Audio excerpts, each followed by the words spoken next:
Hare Hare, Hare Krishna Krishna Krishna Hare Hare, Hare Rama Rama Rama Hare Hare, Hare Krishna Krishna Krishna Hare Hare, Hare Rama Rama Rama Hare Hare, Hare Krishna Krishna Krishna Hare Hare, Hare Rama Rama Hare Hare, Hare Krishna Krishna Hare Hare, Hare Rama Rama Hare Hare, Hare Krishna Krishna Hare Hare, Hare Rama Rama Hare Hare, Hare Krishna Krishna Hare Hare, Hare Rama Rama Hare Hare, Hare Krishna Krishna Hare Hare, Hare Rama Rama Hare Hare, Hare Krishna Krishna Hare Hare, Hare Rama Rama Hare Hare, Hare Krishna Krishna Hare Hare, Hare Rama Rama Hare Hare, Hare Krishna Krishna Hare Hare, Hare Rama Rama Hare Hare, Hare Krishna Krishna Hare Hare, Hare Rama Rama Hare Hare. Yes, Mataji. தெரியறது இல்லையா பாமினி மாதாஜி? இது வச்சிருக்கேன் மாதாஜி கையில. அப்ப ஆரம்பிச்சோம். हरे कृष्ण माताजी. हरे कृष्ण. ओम नमो भगवते वासुदेवाय. ओम नमो भगवते वासुदेवाय. ओम नमो भगवते वासुदेवाय. ओम अज्ञानतिमिरान्धस्य ज्ञानाञ्जन शलाकय सशु उन्मीलितं येन तस्मै श्री गुरवे नमः. श्री चैतन्य मनोभीष्टं स्थापितं येन भूतले स्वयं रूपकदा मह्यं तदा दिस्वपदाधिकं वन्देऽहं श्री गुरोः श्रीयुतपद कमलं श्रीकुरुन् वैष्णवांश्च श्रीरूपं साक्षात् सहगण रघुनाथं विततं सजीवं साद्वैतं सावधूतं परिजन सहितं कृष्ण चैतन्य देवं श्री राधा कृष्ण पाद सहगण ललिता श्री विशाखान्वितांश्च हे कृष्णा कर्ण सिंधु दीनबन्धु जगत्पदे गोपेश गोपिकान्त राधाकान्त नमस्तुते तप्त काञ्चन गौरांगी राधे वृन्दावनेश्वरी कृष्ण भानुसुते देवी प्रणमामि हरिप्रियो वाञ्छकल्पतरुकृपा सिन्धुभ्यः च पतितानां पावनेभ्यो वैष्णवेभ्यो नमो नमः. नमो प्रणदेवाय गो प्रणदिताय च सगदिताय कृष्णाय गोविन्दाय नमो नमः. नमो महावदन्तीय कृष्ण प्रेम प्रत्ययाते कृष्णाय कृष्ण चैतन्य नाम्ने गौरकृष्ण नमः. गुरुवे गौरचन्द्राय राधिके तथालीये कृष्णाय कृष्ण भक्ताय तद्भक्ताय नमो नमः. मोगं करोति वासालं अंगं लक्ष्यते गिरिं यत्कृपातं हम वन्दे श्रीगुरुं दीनतारणं परमानन्दमाधवं श्री चैतन्य ईश्वरं नमः पंकजनाभाय नमः पंकजमालिनी नमः पंकजनेत्राय नमस्ते पंकजंग्रय कृष्णाय वासुदेवाय देवकी नंदनाय च नंदगोपकुमाराय गोविंदाय नमो नमः. नमो विष्णुपादाय. पेज திருப்புறம் மாதாஜி. ஓகே. नमः ओम विष्णुपादाय कृष्णपृष्ठाय भूतले श्रीमते भक्ति वेदांत स्वामीति नामिने नमस्ते सरस्वती देवे गौरवाणी प्रचारिणी निर्विशेष शून्यवादी वासुचित्य देशतारिणी नारायणं नमस्कृते नम सैव नरोत्तमं देवीं सरस्वतीं व्यासं ततो अयम् उदीरयेत्. शरणवतां स्वकरः कृष्ण पुण्य श्रवण कीर्तन अर्थन्दः स्तोहै अपत्राणि विधिनोति सुहृत् सताम् नष्टप्रयो प्रियेष्व पत्रेष्व नित्यं भागवत चैवाय भगवती उत्तम श्लोक भक्तिर्भवति नष्टिकी पंचतत्वात्मकं कृष्णं भक्तरूप स्वरूपकं भक्तावतार भक्त्ययं नमामि भक्त सत्तिकं. जय श्री कृष्ण चैतन्य प्रभु नित्यानंद श्री अद्वैत कदाधार श्रीवासदि गौर भक्त वृंदा. हरे कृष्णा कृष्ण कृष्ण हरे हरे हरे राम राम राम हरे हरे. हरे कृष्णा कृष्ण कृष्ण हरे हरे हरे राम राम राम हरे हरे. हरे कृष्णा कृष्ण कृष्ण हरे हरे हरे राम राम राम हरे हरे. हरे कृष्ण माताजी. இது வரணும், பிராக்டிஸ் வரணும். மாதாஜி கொஞ்சம் கொஞ்சம் தப்பு வருது. ஆமா, டச் விட்டு போச்சு மாதாஜி. ஆமா, டச் விட்டு போயிடுது. கரெக்ட். ஒரு படிச்சுட்டே மாசமா எதவே சரியா என்னால இது பண்ண முடியல மாதாஜி. Correct correct. பரவாயில்ல மாதாஜி, எல்லாம் நம்ம வீட்டுல தானே இருக்கோம் இல்லையா, அதெல்லாம் இப்படி இதுதான். இது நம்ம இப்போ வந்து verse and meaning. Yes Isha, இன்னைக்கு ஒருத்தர் ஒன்று எடுக்கலாம். இன்னைக்கு ஜாஸ்தி பேர் எல்லாம் இல்லை இல்லையா, சரி எப்படி வேணா எடுக்கலாம்.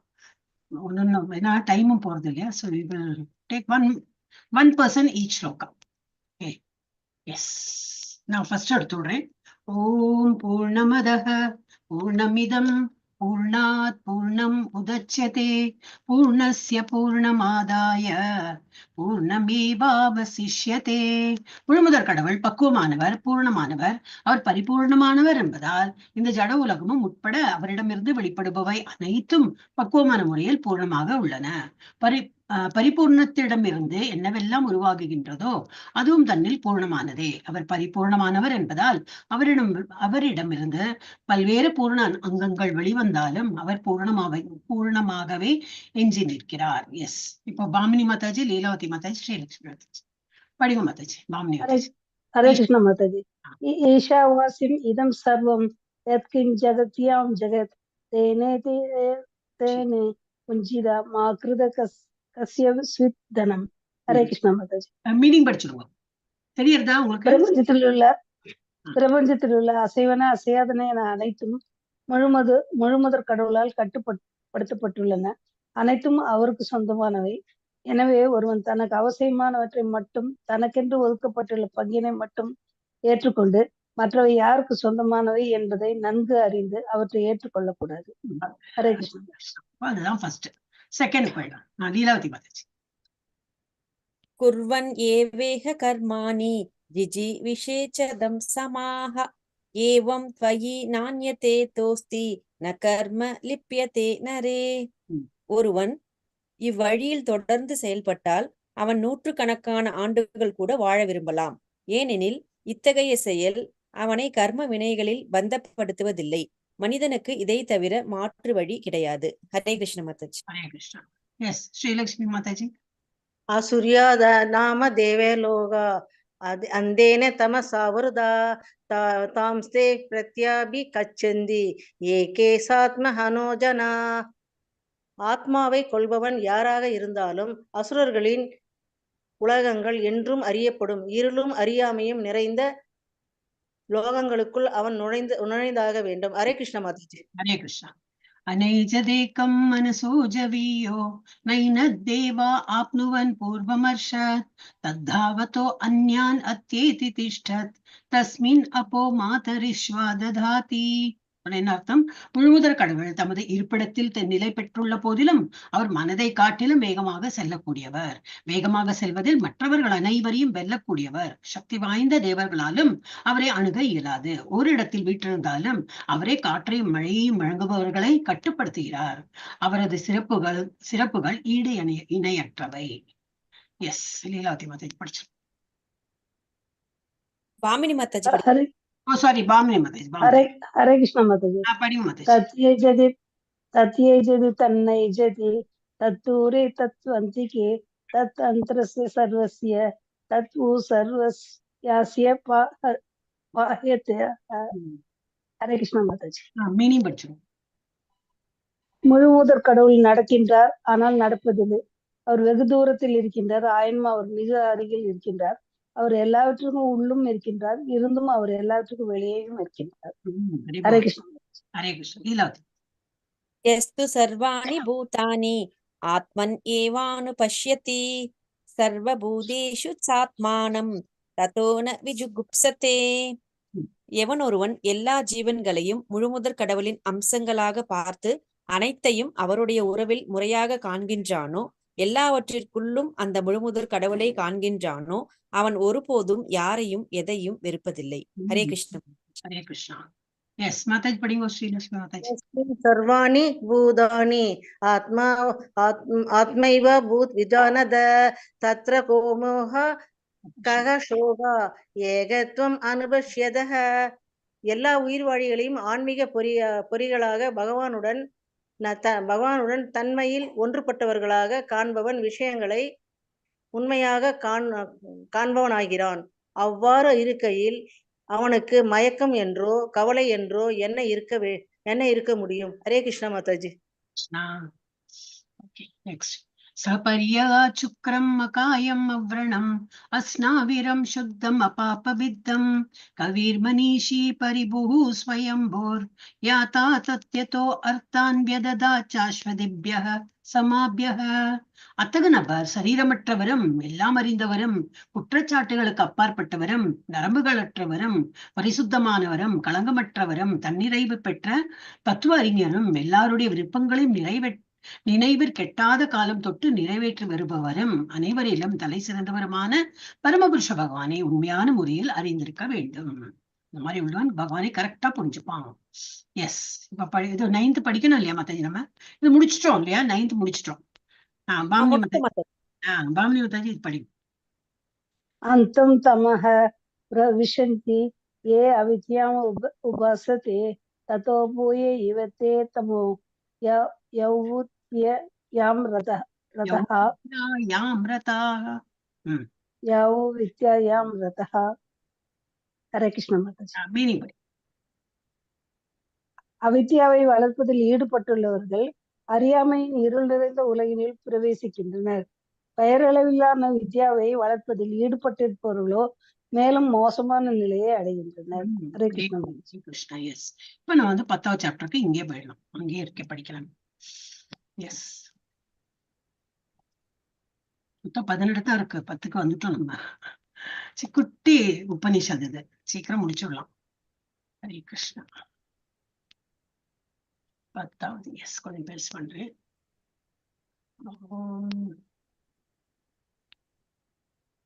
எஸ், தெரியறது இல்லையா எல்லாருக்கும்? யார் பாமினி மாதாஜி ஆரம்பிக்கிறாளா? படிங்க. ஹரே கிருஷ்ண மாதாஜி. அந்யத் ஏவாஹுர் வித்யயா நேத் ஆஹுர் அவித்யயா. மாதாஜி இங்க அந்யத் இருக்கிற போல இங்க அந்யத் படிக்கிறோம். அந்யத் ஆஹுர் அவித்யயா யா சுஷ்ரும தீரணம் ஏ நஸ்தத் விசேஷதே. ஹரே கிருஷ்ண. படிங்கோ. அந்யத் வேறான ஏவ நிச்சயம் ஆஹு கூறப்பட்டுள்ளது. வித்யா அறிவை வளர்ப்பதால் அந்யத் வேறான ஆஹு கூறப்பட்டுள்ளது. அவித்யா அறியாமையை வளர்ப்பதால் இது இவ்வாறு சுஷ்ரும கேட்டிருக்கிறேன். தீராணம் அறிஞர்களிடமிருந்து ஏ யார் நான் நமக்கு தத் அது விசேஷதே விளக்கப்பட்டிருக்கிறது. வித்யாவை வளர்ப்பதால் படிங்க. வித்யாவை வளர்ப்பதால் ஒரு விஷயம் ஒரு விளைவும் அவித்யாவை வளர்ப்பதால் வேறுபட்ட விளைவும் அடையப்படுவதாக அறிஞர்கள் விளக்கியுள்ளார். பொருளுரை பகவத்கீதையின் 13வது அத்தியாயத்தில் 13.8, 12 அறிவுறுத்தப்பட்டுள்ளபடி பின்வரும் வழிகளில் வித்யாவை வளர்க்க வேண்டும். 1. ஒருவன் பக்குவ பண்புடைய மனிதனாக விளங்குவது மட்டுமின்றி மற்றவர்களுக்கு முறையான மரியாதையை வழங்குவதற்கு கற்றுக்கொள்ள வேண்டும். 2. பெயருக்காகவும் புகழுக்காகவும் தன்னை மதத்தில் ஆர்வமுள்ளவனாக காட்டிக்கொள்ளக்கூடாது. 3. தனது உடலின் செயல்கள், மனதின் எண்ணங்கள் அல்லது வார்த்தைகளால் மற்றவர்களின் கவலைக்கு காரணமாகிவிடக்கூடாது. 4. மற்றவர்களால் தூண்டப்பட்டால் கூட சகிப்புத்தன்மையுடன் வாழ்வதற்கு பயில வேண்டும். உங்க மாதாஜி மாதாஜி இருங்கோ, லீலாவதி மாதாஜி படி. 5th பாயிண்ட்ல இருந்து படிக்கணும். 5th லைன் படி. எஸ். கபடத்தன்மையை வேண்டும். 5. மற்றவர்களுடனான மாதாஜி 6. மாதாஜி 5வது இருந்து படிக்கணும் மாதாஜி. 5ல இருந்து படிக்கிறோம். 5. மற்றவர்களுடனான நடத்தையில் கபடத்தன்மையை தவிர்க்க பயில வேண்டும். 6. ஆன்மீக தன்னுணர்வின் தளத்திற்கு படிப்படியாக வழிகாட்டும் உண்மையான ஆன்மீக குருவை தேடி அவரிடம் தன்னை ஒப்படைத்து அவருக்கு தொண்டு செய்து பொருத்தமான வினாக்களை எழுப்ப வேண்டும். 7. தன்னுணர்வின் தளத்தை அணுகுவதற்காக சாஸ்திரங்களில் விதிக்கப்பட்டுள்ள ஒழுக்க நெறிகளை பின்பற்ற வேண்டும். 8. சாஸ்திரங்களின் சித்தாந்தத்தில் உறுதியுடன் நிலை பெற்றிருக்க வேண்டும். 9. தன்னுணர்வின் இலக்கை அடைவதில் தடையாக இருக்கும் பழக்கத்திலிருந்து முற்றிலுமாக விலகி இருக்க வேண்டும். 10. உடலை பராமரிப்பதற்கு தேவையானதை விட அதிகமாக எதையும் ஏற்றுக்கொள்ளக்கூடாது. 11. வெளிப்புற ஜட உடலுடன் தன்னை தவறான முறையில் அடையாளம் காணக்கூடாது. உடலுடன் தொடர்புடைய உறவுகளை தன்னுடையது என்றும் நினைக்கக்கூடாது. 12. ஜட உடல் இருக்கும் வரை மீண்டும் மீண்டும் நிகழக்கூடிய பிறப்பு, முதுமை, நோய் மற்றும் மரணத்தின் துன்பங்களை அனுபவித்தாக வேண்டும் என்பதை எப்போதும் நினைவில் கொள்ள வேண்டும். ஜட உடலின் இத்தகு துன்பங்களிலிருந்து வெளிவர பல்வேறு திட்டங்களை தீட்டுவதில் எந்த பயனும் கிடையாது. ஆன்மீக அடையாளத்தை மீண்டும் பெறுவதற்கான வழியை தேடுவதே சிறந்த உபாயமாகும். மத்தாச்சிக்கிட்ட கொஞ்சம். 13. ஆன்மீக முன்னேற்றத்திற்கு அவசியமானதை காட்டிலும் அதிகமான வாழ்க்கை தேவைகளில் பற்றுதல் கொள்ளக்கூடாது. 14. மனைவி, குழந்தைகள் மற்றும் வீட்டின் மீது சாஸ்திரங்களில் கூறப்பட்டுள்ளதை காட்டிலும் அதிகமாக பற்றுதல் கொள்ளக்கூடாது. 15. விரும்பத்தக்கவை விரும்பத்தகாதவை என்னும் உணர்ச்சிகள் வெறும் மனதால் உருவாக்கப்படுபவையே என்பதை உணர்ந்து அவற்றினால் மகிழ்ச்சி அடைவதோ வருத்தம் அடைவதோ கூடாது. புருஷோத்தமரான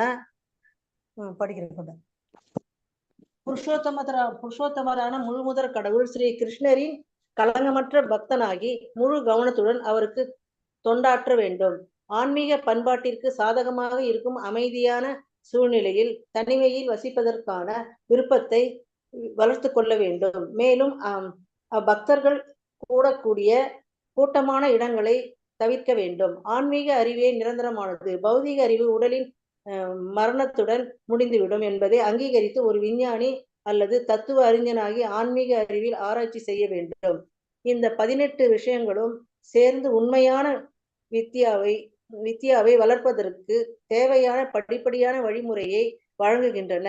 இவையன்றி மற்றெல்லா முறைகளும் அவித்யாவின் பிரிவில் அடங்குகின்றன. பௌதீக அறிவின் எல்லா வடிவங்களும் மாயா சக்தியின் வெளிப்புற தோற்றங்களே என்றும் அவற்றை வளர்ப்பவன் கழுதையை காட்டிலும் சிறந்தவனாக விடுவதில்லை என்றும் மிகச்சிறந்த ஆச்சாரியரான ஸ்ரீல பக்த வினோத தாகூர் எப்போதும் கூறுவதுண்டு.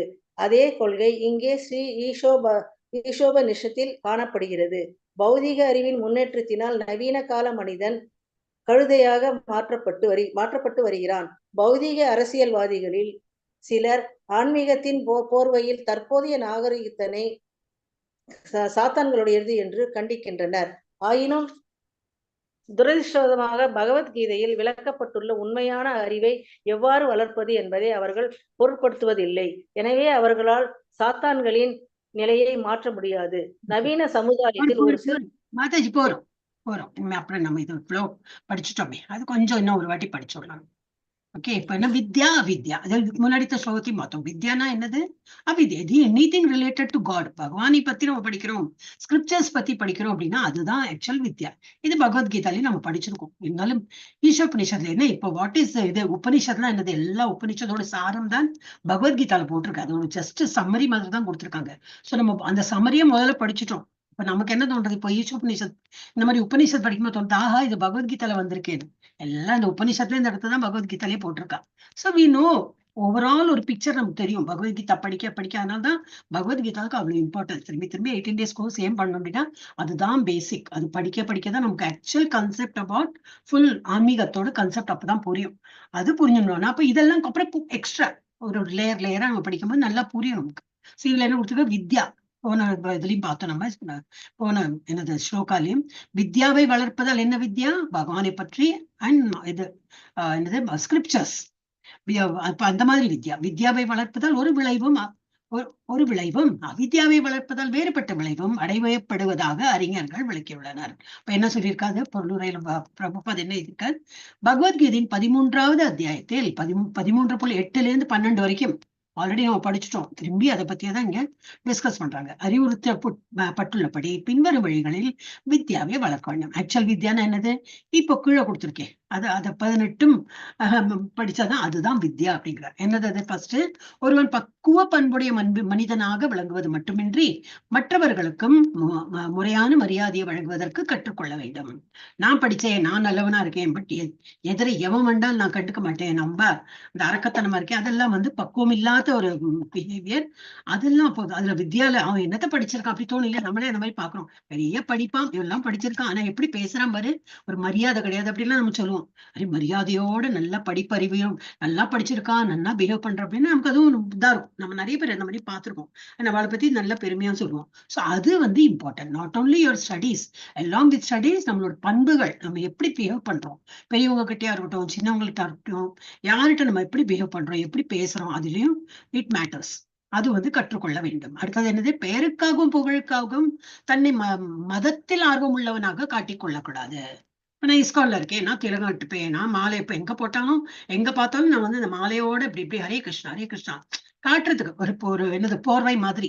அவனை பார்த்தா ஒரு ஆன்மீகம் அப்படி வரும். அவன் உள்ளூர ஜபம் பண்றானா இல்லையா யாருக்கு தெரியாது. அந்த மாதிரி ஒரு பொய் விதான் நம்ம காட்டிக்கொள்ள கூடாது. பெயருக்காகவும் புகழுக்காகவும் தன்னை மதத்தில் ஆர்வம் உள்ளவனாக காட்டிக்கொள்ள கூடாது. ஆன்மீகம்ங்கிறது என்னது?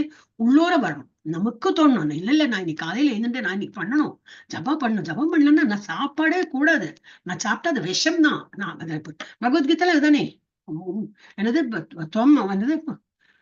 சுகத்தாம் இது பாப்பம் அப்படின்னு இந்த இது ஸ்லோகம் மறந்து போயிடுத்து. சுகத்தாம் பாப்பம் அப்படின்னு வரும். அப்படின்னா நீ பாவத்தையும் உங்கிறாய் அப்படின்னா நம்ம பகவானுக்கு ஆஃபர் பண்ணாது நம்ம எது பண்ணாலும் அது பாவம் விளைவிக்கதான் செய்யும். அது சாப்பாடா இருக்கட்டும், துணிமணியா இருக்கட்டும், இல்ல என்ன வேலை பண்ணாலும் பகவானை நினைக்காமல் பண்ணா அதெல்லாம் விஷத்துக்கு சமானம் தான். அது எல்லாமே பாவத்துல கொண்டு போய் சேர்க்கும். சோ நம்மளோட என்னது ஆன்மீகம்ங்கிறது உள்ளூர ஊறணும். இந்த ஜபம் பண்றதும் நம்மளோட way of behaving everything should be உள்ளூர. வெளியில இந்த வேஷம் காட்டி பண்ணக்கூடாது. ஸோ தனது அந்த மாதிரி காட்டிக்கொள்ள கூடாது. வெளியில வேஷத்துக்கு மாத்திரம் நான் பண்ணினேன், நான் ஜபம் பண்ணேன், நான் டெய்லி கோயில் போறேன், பாக்குறீங்களா எல்லாரும் பாருங்க, நான் எவ்வளவு டெய்லி சாயந்தரம் ஆயிடுச்சுன்னா நான் போயிடுவேன், காலையில போவேன். அந்த மாதிரி பேருக்கும் புகழுக்கும் நம்ம பண்ணவே வேண்டாம். உள்ளூர நமக்கு பகவானை திருப்திப்படுத்தணும், அதுக்குதான் நம்ம பண்றோம். அப்புறம் என்னது? தனது உடலின் செயல்கள் என்ன பண்ணாலும் மனதுல என்ன இருக்கும், எண்ணங்கள் அல்லது வார்த்தைகளால் மற்றவர்களின் கவலைக்கு காரணமாகி விடக்கூடாது. வார்த்தைகளாலே எப்படி நயமான வார்த்தை யாருக்கும் துன்புறுத்துறா போல, சில பேர் ஒன்னும் பண்ண மாட்டா, அப்படியே உட்காந்து இந்த பழத்துல ஊசி குத்துறா போல பேசிட்டு அப்படியே விட்டுருவான். புரிஞ்சுன்றவங்களுக்கு நல்லா அப்படி உருத்தம், அச்சோ நம்மளை பத்தி சொல்லிட்டாங்களேன்னு இவங்க கூலா சொல்றத சொல்லிட்டு விட்டுடுவாங்க. அந்த மாதிரி இருக்காங்க நிறைய பேர், அந்த மாதிரி இருக்கா. சோ அந்த மாதிரி நம்ம யாருக்கும் துன்புறுத்துறா போல பேசக்கூடாது. ஆனா S, there is an exception. ஒரு அம்மா அப்பாவா இருக்கோம்னா குழந்தைகளை வளர்த்தும் போது எஸ், நம்மளோட டியூட்டி டு கரெக்ட் தெம். அப்ப நம்ம பண்ணதான் வேணும். இல்ல ஒரு குரு பண்ணிக்க டீச்சர்ஸா இருக்கீங்க, மாதாஜி டீச்சரா இருக்காங்க, ஸ்கூல்ல இல்ல யாரையும் ஒன்னும் சொல்லக்கூடாது, குழந்தை படிச்சா படிக்கட்டும், பாஸ் ஆனா அப்படின்னா முடியாது.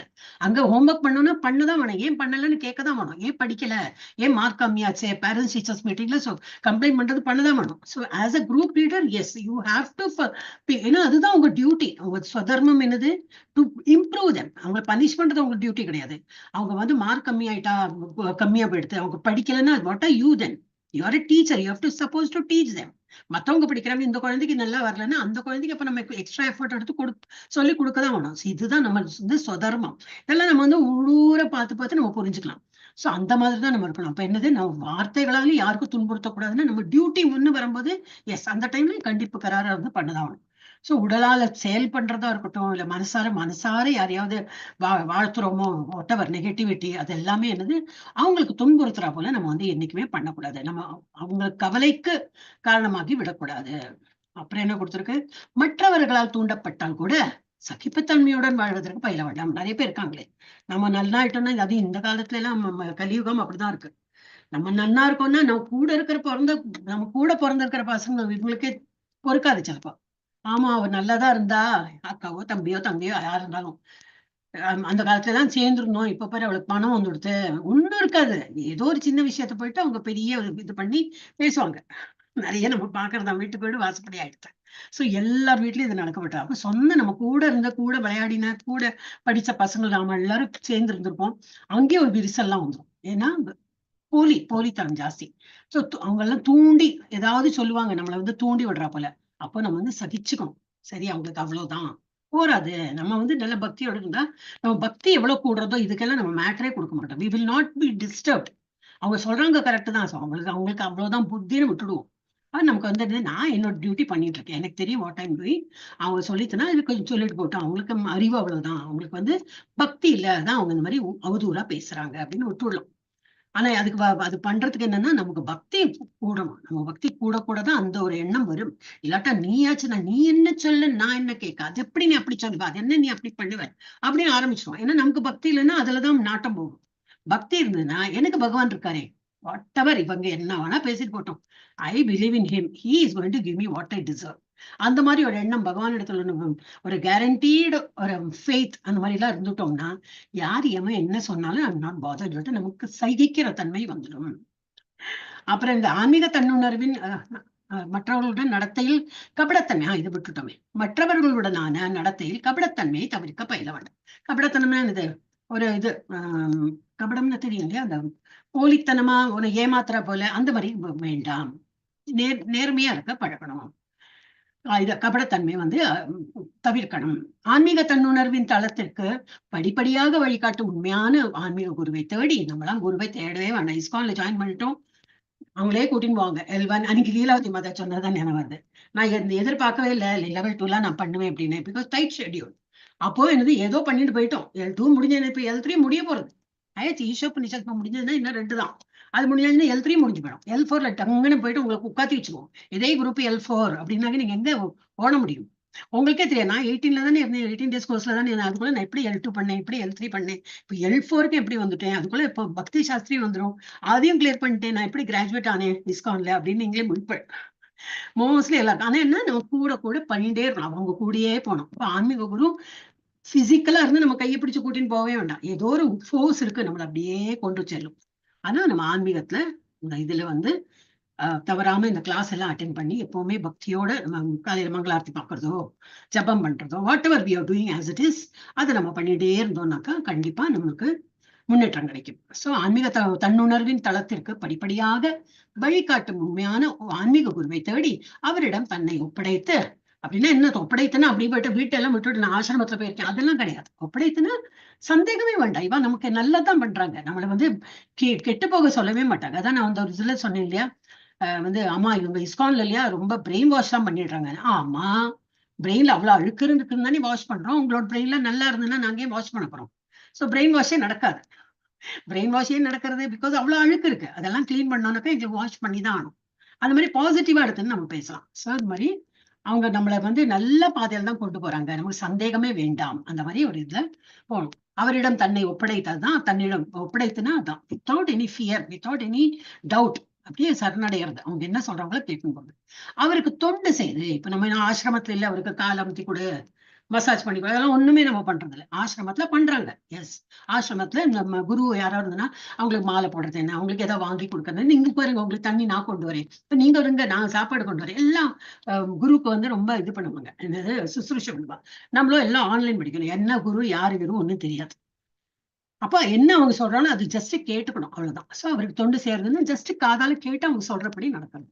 அவருக்கு தொண்டு செய்து பொருத்தமான வினாக்களை எழுப்பணும். எஸ், அது இம்பார்ட்டன்ட். அவங்க சொல்றதெல்லாம் கண்ணு மூடித்தனமா கேளுங்கன்னு எழுதவே இல்லை.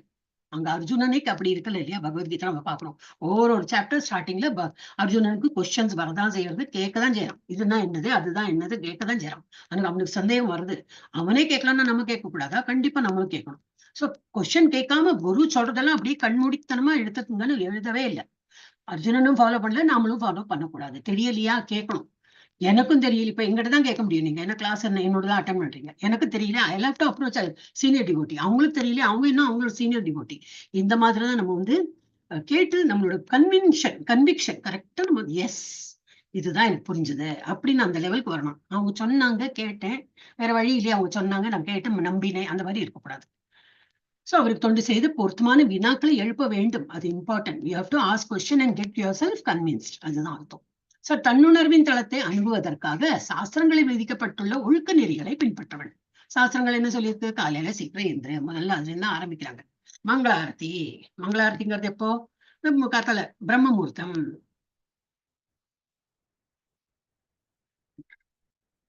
எல்லா இஸ்கான் டெம்பிள்லயும் 4:30 மணி ஆயிடுச்சுன்னா டிங் டிங் டிங் டிங் டிங் டிங் நேற்றிக்கூட போய் அந்த பிரபுஜி சொல்லியிருந்தாரு. இஸ்கான்ல தான் சங்கு முழங்கி எழுப்புறாங்க, பகவான் எழுப்புறதுக்கு சங்கு முழங்கி அந்த மாதிரி கரெக்டா வந்து அந்த ஃபாலோ பண்ணிட்டு பண்றாங்க. எல்லா இஸ்கான் கோயிலையும் 4:30 மணி ஆயிடுச்சுன்னா டங்கு டங்கு டங்குன்னு ஆரம்பிச்சிருவாங்க. சோ அந்த மாதிரி நம்ம வந்து அவங்க கூட இருந்தா போறோம், சத் சங்கத்தோட இருந்து நம்ம இதெல்லாம் படிக்கலாம், ஈஸியா நம்ம வந்து ஃபாலோ பண்ணலாம்.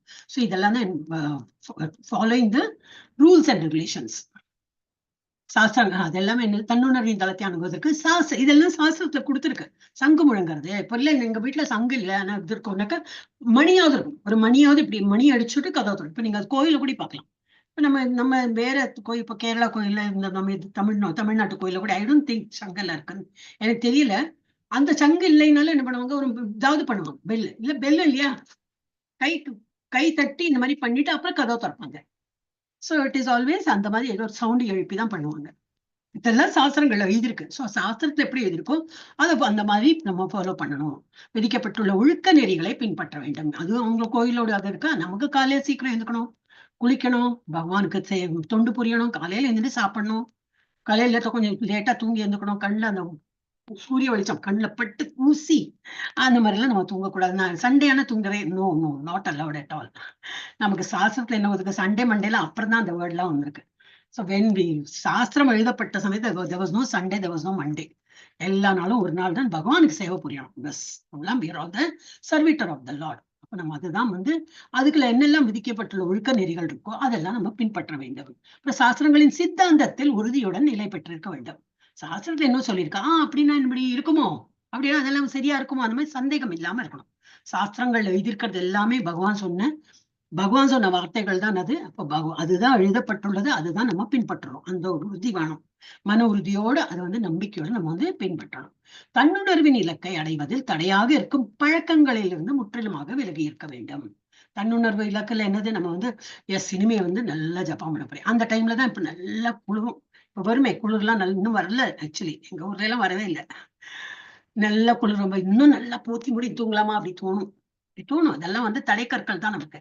நோ, அப்ப நமக்கு தோணும், பத்தியா மாயா இந்த விதத்துல வரா, குளிர் விதத்துல வரா, குளிர வரா.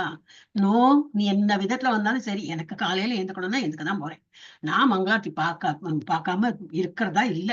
நீ என்னதான் மழை பெஞ்சுக்கோ, குளிர் காற்று வீசிக்கோ, என்ன வேணா பண்ணிக்கோ, அதெல்லாம் மாயா. நம்மளை வந்து பண்ண விடாம தடுக்கிறது எல்லாமே மாயா சக்திகள் தான். சோ அதை வந்து நம்ம அதெல்லாம் தடைக்கற்களா எடுத்துட்டு நோ, அதெல்லாம் என்ன வந்து தடுக்கிறது, நல்ல விஷயத்த பண்றது தடுக்கிறது அப்படின்னு நினைச்சு நம்ம அதெல்லாம் விலகி இருக்க வேணும். அந்த மாதிரி இதுல இருந்து நம்ம விலகி இருக்க வேணும். பழக்கங்களிலிருந்து முற்றிலுமாக விலகி இருக்க வேண்டும். என்னெல்லாம் பழக்கம் சொல்லியிருக்காங்க.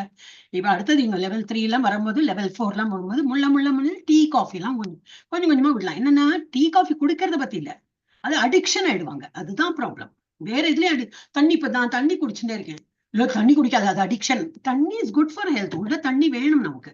அதே மாதிரி பேசிட்டே இருக்கும்போது தண்ணி தாகம் எடுக்கும், நல்லதுதாங்கிறாங்க. அதனால நான் நினைக்கிறேன், அப்படி எப்படி எனக்கு தண்ணி இல்லைன்னா அப்படியே ரொம்ப ஒரு இது வந்துடும், டென்ஷன். எப்போ இந்த பாட்டில் எங்க வெளியில போனாலும் ஒரு தண்ணி பாட்டில் பார்த்தா அப்புறம் தாகம் எடுக்காது. அந்த தண்ணி பாட்டில் இல்ல, மறந்து போயிட்டேன் அப்படின்னு நினைச்சுன்னு விட்டேன்னா போறோம், தொண்டையில அப்படி குத்துறா போல தோணும். அதெல்லாம் அந்த மென்டல் பிளாக் தான்.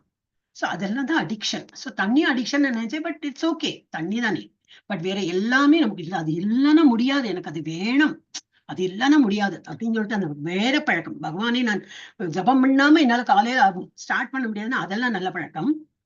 காலையில மங்களாரத்தி பார்க்காம என்னால இருக்கவே முடியாது, ஹோல் டைம் ஃபீலிங் சிக் அப்படின்னா எஸ், அதெல்லாம் நல்ல பழக்கம். அது நம்ம வந்து உறுதியுடன் பின்பற்றணும். But other than that, tea coffee, வெங்காயம், பூண்டு இதெல்லாம் தவிர்க்கப்படணும்னு சொல்றேன். ஏகாதசியில என்னெல்லாம் தவிர்க்கணும்னு சொல்றாளோ அந்த ஒரு நாளைக்கு என்னதுன்னா மெயினா பகவானை பத்தி சிந்திக்கலாமே. அன்னைக்கு நல்லா விஸ்தாரமெல்லாம் சமைச்சு டைம் வேஸ்ட் பண்றதுக்கு சிம்பிளா என்னத்தையோ சமைச்சுட்டு அன்னைக்கு ஒரு நாளைக்கு ரெஸ்ட். டாக்டர்ஸ் சொல்ல ஆரம்பிச்சுட்டாங்க, எவ்ரி 15 டேஸ்க்கு ஒரு நாளைக்கு உங்க வயத்துக்கு ரெஸ்ட் கொடுங்க. இருக்கிறத வந்து அதை டைஜஸ்ட் பண்ணிக்கும். உள்ளேயே வந்து என்ன கிடைச்சதோ, எந்த ஃபுட்டு கிடைச்சதோ அதை டைஜஸ்ட் பண்ணி பாக்கி உள்ளத ஃபேட்ஸ் இதெல்லாமே அவங்க கரைச்சு அப்படி ஒல்லியா ஆயிடுவோம் நம்ம. அவனை என்னோட ரீசன் எல்லாம் பாக்காங்க இல்ல, மத்த நீங்க எங்க ஒல்லியா இருக்கீங்க கேட்கக்கூடாது. சொல்றேன் என்னன்னா, நமக்கு வயத்துக்கும் நமக்கு ரெஸ்ட் கொடுக்கணும். சாப்பிட்டுட்டே இருக்கணும். ஏகாதசியா இருந்தாலும் சாப்பிடுவேன், அமாவாசையா இருந்தாலும் சாப்பிடுவேன், பௌர்ணமியா இருந்தாலும் சாப்பாடு தான் இம்பார்ட்டன்ட். காலையில இருந்தா சாப்பாடு அதெல்லாம் இல்லாம அதுக்கு ஒரு பூட்டு. அப்ப என்னது, ஒரு ரெஸ்ட்ரிக்ஷன். இதை நான் இவ்வளவு மாலை பண்ணாதான் எனக்கு சாப்பாடு. இத பண்ணலையா, அது பண்ணு முதல்ல. அதை விட சாப்பாடுக்கு என்ன முக்கியம், அது பண்ணு. அதுக்கப்புறம் வேற வேலை, அந்த வேலையை நிக்கலாம், அது ஒன்றும் ப்ராப்ளம் இல்லை. அப்போ என்னது, ஏதோ ஒரு கிளாஸ்ல கூட நான் அப்படி சொன்னேன். நான் வேற கிளாஸ்ல ரொம்ப கஷ்டமா இருக்கு, எனக்கு பண்ணவே முடியாதுல, மாலை நீங்க எல்லாம் இவ்வளவு எல்லாம் பண்றீங்களே எப்படி கேட்டாங்க. அப்ப நான் நம்ம கிளாஸ்ல சொல்றப்பதான் சொன்னேன், நீங்க வந்து மாலை கணக்குன்னு சொல்லிட்டு பண்ணாதீங்க, டைம் பாருங்க. உங்களுக்கு இப்பதான் அப்பா எல்லா வேலையும் முடிச்சுட்டு உட்காந்துக்கேன், சரி படுத்துக்கலாமா, தூக்கம் வருது இல்ல, என்ன பண்ணலாம், சும்மா உட்காந்துட்டு இருக்கேன், என்ன பண்ணலாம், ஒரு ஆனந்த விகடன் படிக்கலாமா, கல்கி படிக்கலாம், அந்த மாதிரி மூடும் இல்ல, ஒரு ஸ்டோரி புக் எடுத்து படிக்கிற மூடு இல்லை, என்ன பண்ணலாம், மாலை எடுத்துக்கலாம். ஏன்னா ஒரு I have half an hour time, இல்ல ஒரு 45 minutes, இல்ல 1 hour இருக்கு அப்படின்னு நினைச்சுக்கலாம். 2 மணி ஆயிடுத்து, சாப்பிட்டு எப்போ சாப்பிட்டாச்சு, 1 மணிக்கு சாப்பிட்டாச்சானா படுத்துனா தூக்கம் வருது இல்ல, போர் அடிக்கிறது, எங்க போலாம், அந்த மத்தியானம் வெயில்ல எங்க வெளியில போறது, என்ன பண்ணலாம், மாலை எடுக்கலாம். ஏன்னா 3 o'clock தான் ஐம் ஃப்ரீ, 3 o'clock வரைக்கும் நான் ஃப்ரீ. 1 hour, இந்த 1 hour ஃப்ரீயா, அந்த டைம்ல நம்ம அந்த மாதிரி டைம் வச்சுக்கணும்.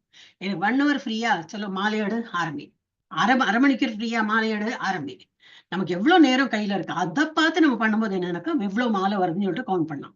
நீங்க மாலை இருக்கு இன்னும் 4 மாலை பண்ணா ஒண்ணு முடியறதோ, அப்பா இவ்வளவு நேரம் எடுத்து ஒரு மாலை, இன்னும் நான் 3 மாலை முடிக்க, ஐயோ அதுக்குள்ள வீட்டு வேலையெல்லாம் இருக்கு அப்படின்னு சொல்லிட்டு அப்படியே போடதான் தோணும். அதனால அந்த மாதிரி பண்ணாதீங்க.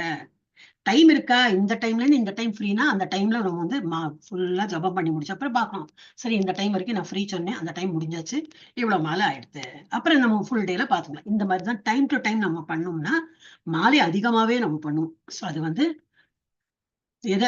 அப்ப அந்த மாதிரி மாலை பண்றது, அந்த கிளாஸ்ல நான் உங்களுக்கு சொன்னேன்னா ரொம்ப தேங்க்ஸ் அப்படின்னாங்க. நான் பண்றதுதான் சொல்ல முடியும், நான் அந்த மாதிரிதான், நான் இவ்வளவுதான் பண்ணுவேன்லாம் சொல்லவே முடியாது. இன்னைக்கு யாரோ சொன்னாங்க உடம்பு முடியலன்னா, டோன்ட் வரி, யங் என்னை விட சின்ன பொண்ணுதான், ரொம்பவே சின்ன பொண்ணு, அவ ஹஸ்பண்டுக்கு. அவரும் என்னோட வயசு கிடையாது, சின்னவர் தான். மேபி என்னோட 4 வயசு சின்னவரா இருக்கலாம், 5 வயசு சின்னவரா இருக்கலாம். ஹார்ட் அட்டாக், இப்ப பைபாஸ் பண்ண சொல்றாங்க அப்படின்னா, இன்னும் சின்ன வயசுல எல்லாம் இப்படி வருது யார், நீங்க கொஞ்சம் நல்லா ஆக்டிவா, இல்ல நல்லா ஆக்டிவ் தான் அப்படி இப்படின்னா. இதுதான் டெல்லிக்காரி தான் அந்த பொண்ணு, பஜன் கிளாஸ் முடிஞ்சுட்டு அப்படி அதுக்கப்புறம் போன் வந்தது. ஐ ஃபீல் பேட், நீ டோன்ட் வரி, நான் வந்து டெய்லி ஒரு ஜபம் பண்ண, ஓ தேங்க்யூ மாதாஜி அப்படி இப்படின்னா, அப்படி அந்த மாதிரி சொல்லிடுவேன். அப்புறம் யாருக்கெல்லாம் சொன்னேன்னு நினைவு இருக்கு, அதனால 22ன்னு எந்த வச்சிருங்க, ஏன்னா 16 எப்படி பண்ணணும், அப்புறம் 22, 23, 24 ஏன் பண்றேன் அப்படின்னா, இந்த மாதிரி எல்லாம் சொல்லிடுவேன் நான். அது யாருக்கு நான் சொன்னேன்னு நினைவு இருக்காது. ஏன்னா ஒரு நாளைக்கு இப்ப 4 போன் வரும், 5 போன் வரும், தெரியாது, உடம்பு முடியலன்னா அதிகமா எல்லாரும் போன் வரும். ஸோ டோன்ட் வரி, அந்த மிஸ் நான் வந்து என்னாலும் இது ஜபம் பண்ணலாம், நீங்களும் ஜபம் பண்ணுங்க, அவரை கொண்டு ஜபம் பண்ண சொன்னேன். இன்னைக்கு அவரை கொண்டு ஜபம் பண்ண சொல்லி சடன்லி மிராக்கிள்ஸ் கேன் ஹேப்பன். அவர் மெஜிஷியன் தான், நமக்கு இப்போ கருணை காட்டுவார். அவர் suddenly everything is all right, அவருக்கு இதுவும் வேண்டாம், பைபாஸ் சர்ஜரி வேண்டாம், ஒரு சர்ஜரி வேண்டாம், எல்லாம் சரியா போயிடுது அப்படின்னா. ஏன்னா ஜபம்லயும் என்னன்னா பிராணாயாமம் உண்டு, அதெல்லாம் அவர்கிட்ட சொன்னேன். பிராணாயாமம் மாதிரி அவர் நல்லா மூச்சு எடுத்து இப்படி பண்ணும்போது அந்த மேபி அந்த லங்ஸ் இந்த ஹார்ட் எல்லாம் கரெக்டா அது பண்ண சரி சீரா வந்துடுமா இருக்கும் அப்படி இப்படின்னு. ஓ சரி அதெல்லாம் சொல்றேன் அப்படின்னா. என்ன சொல்றேன்னா, நம்ம வந்து என்னது, தன்னுணர்வை நோக்கி இலக்கில நம்ம வந்து அந்த இலக்கை நோக்கி பயணம் பண்ணணும். தன்னுணர்வின் இலக்கை அடைவதில் தடையாக இருக்கிறது எல்லாத்தையும் விட்டு விடணும். பழக்கங்கள் இருந்து முற்றலாம். அது அந்த பழக்கத்துல என்ன வரும், அனாவசியமான தூக்கம், அனாவசியமான காசிப், அனாவசியமா சாப்பாடு, அதிகமான சாப்பாடு, கம்மியா சாப்பாடு, அதிகம் தூக்கம், கம்மி தூக்கம், இது எல்லாமே தவிர்க்கணும். எது வேணும், உடம்பு தானாவே சொல்லும் இவ்வளவு சாப்பாடு வேணும்னு, உடம்பு தானாவே சொல்லும் டயர்டு, உன்னால முடியல, டயர்டு, படுத்துக்கோ அப்படின்னா படுத்துட்டா தூங்கிடும். அந்த லெவல் வரைக்கும் டிராப் டெட் அப்படிம்பாங்க இல்லையா, அந்த லெவலுக்கு நம்ம கொண்டு வரோம். அப்போ கரெக்டா தூக்கம் கரெக்டா வரும், கரெக்டா பசி எடுக்கும். ஏன்னா அளவா நம்ம பண்ணினோம்னா எல்லாம் நார்மலா இருக்கும். சோ என்னன்னா, பாக்கியோட நேரத்துல நம்ம வந்து பகவானை நோக்கி இந்த மாதிரி ஜபா பண்ணலாம், எல்லாம் பண்ணலாம். சோ உடலை பராமரிப்பதற்கு தேவையானதை விட அதிகமாக எதையும் ஏற்றுக்கொள்ளக்கூடாது. நம்ம உடம்புக்கு என்ன வேணுமோ அதை தான் நம்ம வந்து ஏற்றுக்கணும். இப்ப இந்த உடம்புக்கு என்னது, ஒரு மானத்தை மறைக்கிறதுக்கு மேல் துணி கீழ் துணி வேணும். அதுக்கு நம்ம நல்ல பொட்ட ஜரிகை என்ன, அது நல்ல குவாலிட்டி என்ன, அது இதுன்னு சொல்லிட்டு நம்ம தான் வந்து ஒரு காட்டன் சரியானாலும் அந்த மானத்தை மறைக்கும். இல்ல பெரிய பட்டுப்புடவை இவ்வளவு அகலத்துக்கு ஜரிகை அந்த மாதிரி வாங்கினாலும் அதுவும் மானத்தை மறைக்கும். நம்ம பர்பஸ் மானத்தை மறைக்கணும். சரி, நல்ல பண வசதி இருந்தா பண்ணலாமே, அதுவும் வாங்கிக்கலாம், நோ ப்ராப்ளம். பட் என்னன்னா, அதுல ஜாஸ்தி நம்ம வந்து கான்சென்ட்ரேட் பண்ணக்கூடாது. இதெல்லாம் வெளிப்புற ஒரு அட்ராக்ஷன் தான். வெளிப்புற ஜட உடலுடன் தன்னை தவறான முறையில் அடையாளம் காணக்கூடாது. உடலுடன் தொடர்புடைய உறவுகளை தன்னுடையது என்னும் நினைக்க கூடாது. எல்லா உறவுகள்லாம் இருக்கே, நம்மளுடைய பந்தம் பாசம் எல்லாம் நான் இல்லைன்னா ஒரு நாளைக்கு நான் இல்லைன்னா என்ன ஆகுது தெரியுமா? அந்த வீடு எல்லாம் டயலாக் அடிப்போமே, ஒன்னும் ஆகாது. இன்னும் நல்லா இருப்பாங்க பசங்க எல்லாம், இன்னும் நல்லா ஹாப்பியா. ஒரு நாளைக்கு சமைக்க தெரியாது, 2 நாளைக்கு சமைக்க தெரியாது, 3ஆம் நாளைக்கு இன்னும் நம்மளை விட நல்லா சமைச்சு வீட்டை கிளீனா வச்சு நம்ம 10 நாள் எங்கேயோ ட்ரிப் போயிட்டு வந்தோம்னா வீடு ஃபர்ஸ்ட் கிளாஸா இருக்கும். நமக்கும் ஒன்றும் ப்ராப்ளம் இல்லை, அவங்களும் ரொம்ப நல்லா பண்ணுவாங்க. ஆனா நம்ம என்ன நினைக்கிறோம்னா, நான் தான் எல்லாத்தையும் எடுத்து நடத்துறேன் அப்படிங்க அந்த ஒரு ஃபால்ஸ் ஈகோல நம்ம உட்காந்துடும். அதெல்லாம் நம்ம வந்து விடணும். அதாவது அப்ப அந்த மாதிரி இருந்தாதான் நமக்கு நம்ம மை டைம் எப்போ வரும்? இந்த மாதிரி ஜபம் பண்றதுல எனக்கு நேரமே இல்லை, வீட்டுல உழைச்சு உழைச்சு உழைச்சு எனக்குன்னு நேரமே இல்லைன்னா அந்த மாதிரி உள்ளவங்க எல்லாம் நம்ம திங்க் பண்ணி பார்க்கலாம். ஏன்னா அவங்க எல்லாத்தையும் இழுத்து போட்டு பண்றாங்க. நான் தான் பண்ண முடியும், இந்த வீட்டுல வேற யாரு பண்றாங்க, நான் தான் பண்றேன்னு சொல்லிட்டு இழுத்து போட்டுன்னு அவங்க பண்றதுனால தான் நேரம் கிடையாது அவங்களுக்கு. சோ அந்த மாதிரி எண்ணக்கூடாது. எல்லாமே தொடர்புடைய உறவுகள் தன்னுடையது என்று நினைக்க கூடாது. எல்லாம் பகவான் கொடுத்ததுதான். என்னால் முடிஞ்ச ஒரு டியூட்டி நான் பண்றேன், எல்லாரும் அவங்க டியூட்டி பண்ணுங்க. என்னுடைய மை டைம், அந்த மை டைம்ல என்னது, ஜபா உண்டு, கோயிலுக்கு போறது உண்டு, நிவேதி பிரசாதம் பண்றதுக்குள்ள இருந்து நம்ம யாரோ பண்றாங்க கரெக்ட் தான். ஏன்னா நம்ம கைப்பட ஏதோ ஒரு கொஞ்சம் ஒண்ணும் இல்லையா, பாலும் கொஞ்சம் இது என்னது ரைஸும் போட்டு குக் பண்ணி கொஞ்சம் ஒரு கிண்ணத்துல நான் பாயசம் வச்சேன் இன்னைக்கு, வெள்ளிக்கிழமையா இருக்கு, ஏதோ ஒரு நமக்கு தோணித்து பண்ணேன், பகவான் படைக்கணும் தோணித்து, அந்த மாதிரி நம்ம பண்ணினோம்னா நேரமும் போகும், நம்ம ஆசையோட பகவானுக்கு உணவை அளித்து அந்த மாதிரி எல்லாம் பண்ணலாம். அண்ட் கரெக்டான பாதையில இருக்கும். அப்புறம் என்னது, ஜட உடல் இருக்கும் வரை மீண்டும் மீண்டும் இதை வந்து துக்கம், என்ன துக்கம், ஜரா மரணம் மோட்சம், இது ஜன்ம மிருத்யு ஜரா வியாதி, இது கண்டிப்பா இருக்கும். ஒரு குழந்தை பிறந்தா அது கண்டிப்பா ஒரு நாளைக்கு இறக்கும். அது குழந்தையா இருக்காது, நல்ல வயசாயி 90 100 வயசுக்கு அப்புறம் இறக்கமா இருக்கும். ஆனா ஒரு படைப்புன்னு இருந்ததுனாக்கா அழித்தலும் இருக்கும். அந்த இன்பிட்வீன் பீரியட்ல முதிர்ப்பும் வரும், வியாதியும் வரும். இது வந்து நம்ம வந்து அக்செப்ட் பண்ணிக்கணும். சடன்லி நம்ம வந்து அச்சுச்சோ பிறந்துடுத்தே, அய்யுச்சோச்சோ அது போயிடுத்தே, வியாதி வந்துடுத்தே, வயசாயிடுத்தே, அந்த மாதிரிலாம் நினைக்க கூடாது. இது ஹேஸ் டு ஹேப்பன். ஜட உடல் இருக்கும் வரை மீண்டும் மீண்டும் நிகழக்கூடிய பிறப்பு, முதுமை, நோய் மற்றும் மரணத்தின் துன்பங்களை அனுபவித்தாகவே வேண்டும் என்பதை எப்பொழுதும் நினைவில் கொள்ள வேண்டும். ஜட உடலின் இத்தகு துன்பங்களிலிருந்து வெளிவர பல்வேறு திட்டங்களை தீட்டுவதில் எந்த பயனும் கிடையாது. ஆனால் நான் வந்து அத்தை பண்றேன், இத்தை பண்றேன், காலையில மார்னிங் ஒர்க் போறேன், என்னெல்லாமோ பண்ணுவாங்க அந்த உடலை பராமரிக்கிறதுக்கு. ஆனா அதுக்கு என்னைக்கு ஸ்டாப் பண்ணணும்னு நல்லா இருக்கிறவங்க கூட சாப்பிட்டேன் படுத்துட்டு போயிட்டான் அப்படின்லாம் நியூஸ் வருது. இப்பெல்லாம் அதிகமா இப்ப நியூஸ் தான் வருது. நன்னா இருக்கிறவங்க போயிட்டாங்கன்னா அதிகம் வருது. ரொம்ப முடியாதவங்க, மருந்து சாப்பிட்டுட்டு இருக்கிறவங்க இருந்துட்டு இருக்காங்க, ரொம்ப வயசானவங்க எழுந்திருக்க முடியல, காது கேட்கல, அந்த மாதிரி கஷ்டப்படுறவங்க மூச்சு மாத்திரம் நிற்காது, பாக்கி எல்லாம் இங்கின்னு இருக்கவங்க. ஆனா ஒண்ணும் இல்ல, நன்னா இப்ப கூட ஏதாவது ரீசெண்டா நிறைய அந்த மாதிரி விஷயம் இருக்கும்போது யாரும் இவாளுடனே நினைவு வர முடியாது. ரொம்ப ஷாக்கிங். யாராவது இந்த மாதிரி நியூஸ் சொன்னா, இப்ப என்னாச்சுப்பா, நீ என்னப்பா இந்த மாதிரி எல்லாம் சொல்ற, எனக்கு ஒரே ஷாக்கிங்கா இருக்கு, இதுதான் நியூஸ் வருது. எதை கேட்டாலும் இந்த மாதிரி இருக்கு. சோ நமக்கு எப்போ நமக்கு வந்து இறப்பு வரும் தெரியாது, எப்போ வியாதி வரும் தெரியாது. இன்னும் நாக் பண்ணி நம்மளோட பர்மிஷன் கட்டலாம் வராது. பர்மிஷன் கட்டணும்னா நம்ம என்ன பாபா வியாதி பாபா சொல்ல போறோமா, இல்ல மரணம் பாபா சொல்ல போறோமா? ஒண்ணும் கிடையாது. சோ அதனால நம்ம வந்து ரெடியா இருக்கும், யாருக்கு வேணாலும் எப்ப வேணாலும் வரும். நான் ரொம்ப இல்லைன்னா பூண்டு ரொம்ப நல்லது, ஆயுர்வேதிக் யாராவது டாக்டர்ஸ் இருந்தா சொல்ல, இல்ல இல்ல துளசி ரொம்ப நல்லது, ஆயுர்வேதத்துல வந்து பூண்டு ரொம்ப நல்லது, வெங்காயம் ரொம்ப நல்லதுன்னு. பட் அந்த பிரபுஜி கேட்டார், என்னுடைய குருஜி தான், இப்ப எல்லாருக்குமே தெரியும் என்னோட குருஜி யாருன்னு.